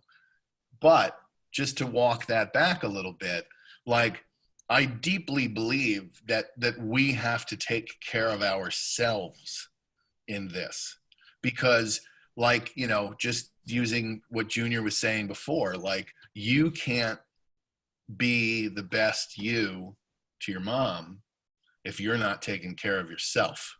Like, you have to like think about what's going on, and you have to like make choices, and like, hey, I'm not going to jump into this, and I need some sleep, and I need to eat well, and I need to do these things. Like, we have to take care of ourselves. And Hiroko was saying, as an artist, like, it is completely valid to take this as a pause. There is no responsibility on you. I mean, I know I was saying that before, but I was saying it more of a broad stroke way. Like, I think that personally, if this time is best served taking a deep breath and becoming re-inspired, then that's as important to the greater scheme of creativity as anything. So, we, even though we are experiencing this thing together, there is not one way to process it. And I think that for me, that's the biggest takeaway, is that, there are days where I wake up and I'm super motivated, and I will sit at my laptop and I will bang out so much work. Like, and then there are other days where I get up and I stare out the window and I'm like, dear God, I've been in this house for, 40 plus days. Like, and it's good and bad, like, and I just have to take it one day at a time and let myself feel those different emotions, like, it's okay to feel overwhelmed. It's okay to feel inspired. It's okay to feel anything. But, again, I just really deeply feel that on the other side of this, like, there is going to be a reset, whether we want it to be or not. I mean, I know, Junior, you were saying like all these things are happening, and it's like, there are people who just don't get it. Like, they see it going in front of their eyes and they still don't acknowledge it. But it's like, I feel like because of the inertia of all of this happening to us together, that inevitably even the most calloused, people with the highest walls will be, they'll come around, and they'll actually have to adjust, because the whole world is going to change. I mean, that's the part of this that is so psychedelic in a way, is that this world that we knew, this, I mean, listen, one of the weirdest parts of this year so far has been not going to Miami. Like, that is something that I have done for 24 years of my life. In March, I go to Winter Music Conference. That's what I do. I go down there and I see all my friends from all over the world, and we have these amazing experiences. And I go to the Dirty Bird party and stay out too late, and, I'm tired the next day, and I miss that. Like I miss those connections. Like that's been so much a part of my life that I feel this like weird like void. It's like what do I do with that? You know what I mean? And all of these things together are just this thing that we have to just choose to stay positive about. And that when we're on the other side of all of this, whenever that is, we come out of this with our heads held high and better people for the wear. 100%. Hiroko, what do you think? What do you want to leave Wow. with? So I would say, really, you know, I'd like people to know that this is a really tough, confusing time, and it is okay to process it in your own way.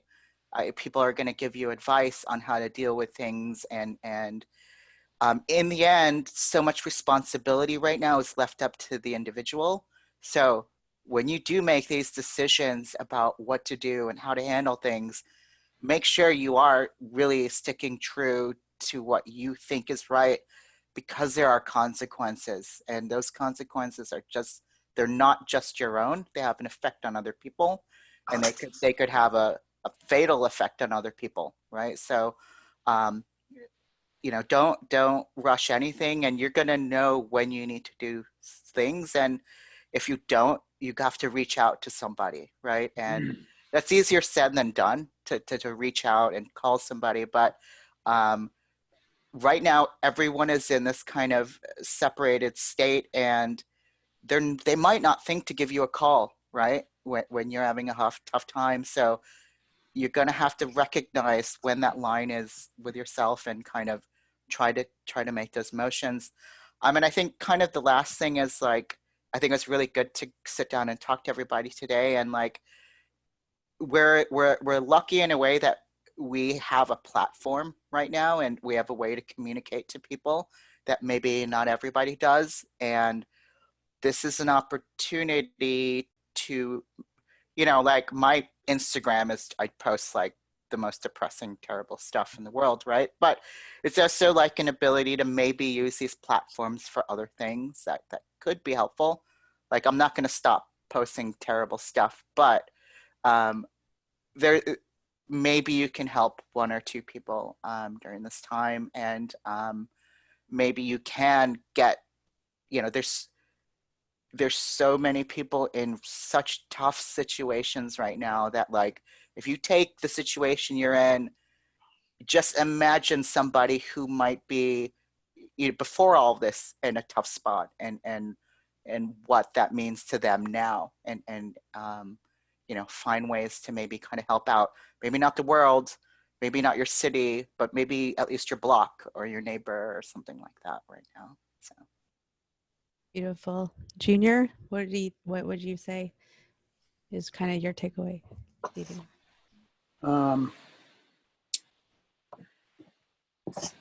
What everyone pretty much said is a lot of my views as well. I think there's a silver lining to this. Everyone's going to process this in their own way. Nothing is a wrong way, really, unless you're being completely selfish and self-centered. You know, this is a great time for one to reflect on what's happening to the world, on people they love, on everybody else in the world and themselves. So this is, I think this is a really strong evolutionary moment for us in humanity, for real.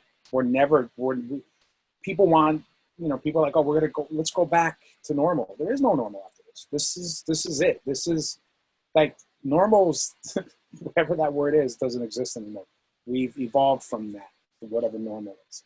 And we hopefully are going to grow and understand a new way of life after this, and learn from our mistakes, and learn from what happened prior, you know, and learn to live a new life, and come out of this better people, better human beings, better industries, better ways of creating art across the board in every single way.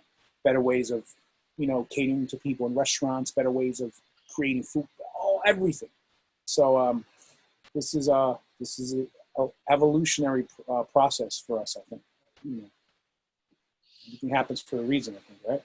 100%. And also, I mean, my personal view is that this too shall pass. I mean, you know, there was a Spanish flu, there was the plague, there was da da da da da. I mean, all of these different things have happened, and 9/11, and I remember the New York blackout. And when I was in New York, I remember I was in New York because I woke up really early. I was DJing a fashion show, and I had to pick up the equipment, and I was on the BQE, and I had like this van with this equipment, and I was like taking it to where, you know, we had to do a sound check, and it was really early in the morning. For some reason, I had to pick it up really early, and the towers were on fire, and I was like, what is going on? Like, it was just crazy. So like, for me personally, I went through that. I went through Hurricane Harvey, where I lost my house in Houston, where I grew up. Like, I've been through so many different things, and the New York blackout. And I mean, this too shall pass. I mean, it's definitely going to change the world and change the face of dance music, dance, you know, events. I mean, even I never even thought like magazines. I was like, oh, magazines are going to keep happening, and until Sarah was like, nope, they're not. I didn't even think about that. But every single sector of I mean, maybe like medicine, maybe medical, that'll be the only one that doesn't get phased, but I mean, I'm pretty sure everywhere will be phased. So for me, like, my message is this too shall pass. There's just one thing that I was thinking about as we were all talking, and you know, I think this is a really wonderful moment to take a minute to not only tell, like, you know, we all went around and we told our stories about how we got into dance music. You know, these are really great posts. Like, people want to know these stories. Like, you know, I am full of untold stories. Junior is full of untold stories. Like, every one of us is full of untold stories.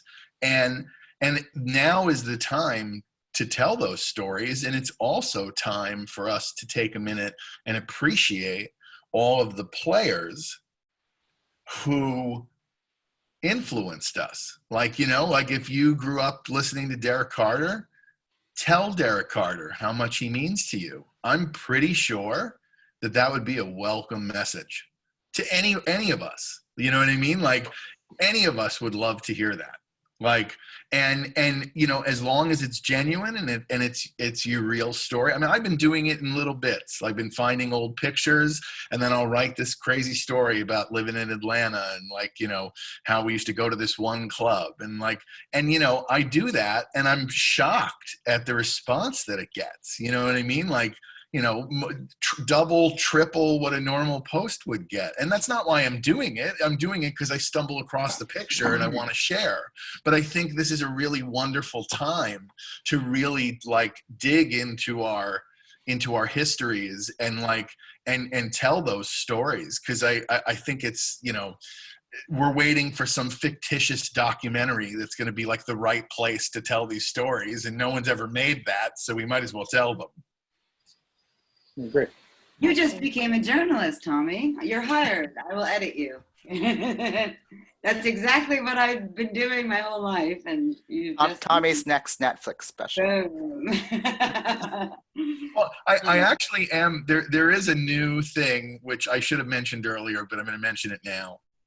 I'm working with one of the guys who I worked with on After the Raves, and he now works at Universal as like the head of content there. And, you know, we were talking about doing this thing, and it was like, you know, one of 60 projects that they were like pitching for the new, you know, whatever. I don't think like that. So, like, you know, they're doing their corporate jive, and they're like trying to figure out like what the next like thing that they're going to get tangled up in. And, you know, this happened, and then they had a meeting, and they were like, so which of these projects can we actually do? Well, the idea that we came up with was to do a podcast. And, you know, I now have like a podcaster mic and a pop screen and this mixer. Nice. And, you know, I'm ready to clamp this thing on the desk and start having these conversations, because what we did with After the Raves, you know, Red Bull gave us like a crazy budget, and we traveled all across Europe, and we're able to like interview all these great people. But now everyone's at home. You know what I mean? Like, it's like almost funny when we do reach out and someone's like, yeah, like, they're busy. doing what? Like, how is that a real answer? Like, it's like, come on, you don't have an hour to have a conversation? Like, what could you possibly be working on? Are you curing the coronavirus? Because if you're not, then you're not busy. Like, come on. So it's like we're having this, like, you know, it's going to be interesting. And the name of the project is Long Talks About Long Nights. Oh, nice. And that's what it's going to be. We're going to have these really candid conversations with all these artists. And I think it's going to be a lot of fun. I've never done anything like that. I haven't stepped into the podcast world. So this is going to be a fun thing to dabble in, and something that, you know, I can do from home. Let us know when it comes out, because you Yeah, have I'm that looking deep forward to that. voice. You have a good voice you have a good podcast voice. I like that. It's good. It's okay. So when we're going to wrap up, but I just want to say, like, thank you again. And if everybody can just leave us with one word, your intention for like the next week. I mean, I've been in quarantine this is my 7th week now. So for me, my word would be grateful. Mine is love. Mine is eat. Mine is positive productivity. Sarah? Balance. All of those. Those are Yeah. all great. I'll take the list. Can I have one of each, please? Yeah. Tommy? Love. Love.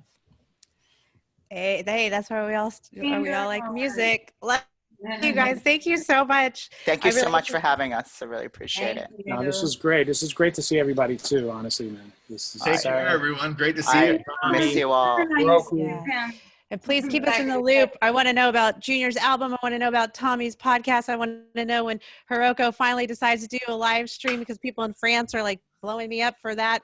With Sarah, when your book comes out or whenever you have something written, like, let us know so we can, like, you know, keep the love going and we can keep connecting. Because Sarah, tell Jay we all said what up. Tell Jay, you know, we miss him. I miss him too, you know.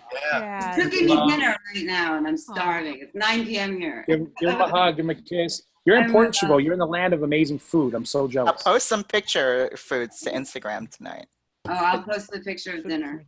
All right, Sorry. Oh, fantastic. send me some pastéis de nata.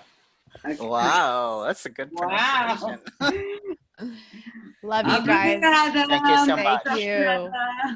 Love you Thank guys. you. Have a good night, You guys everybody. inspire me. Thank you. Thanks Take for care. tuning in, everybody. Take care, guys. Baby All right. Zoomers represent.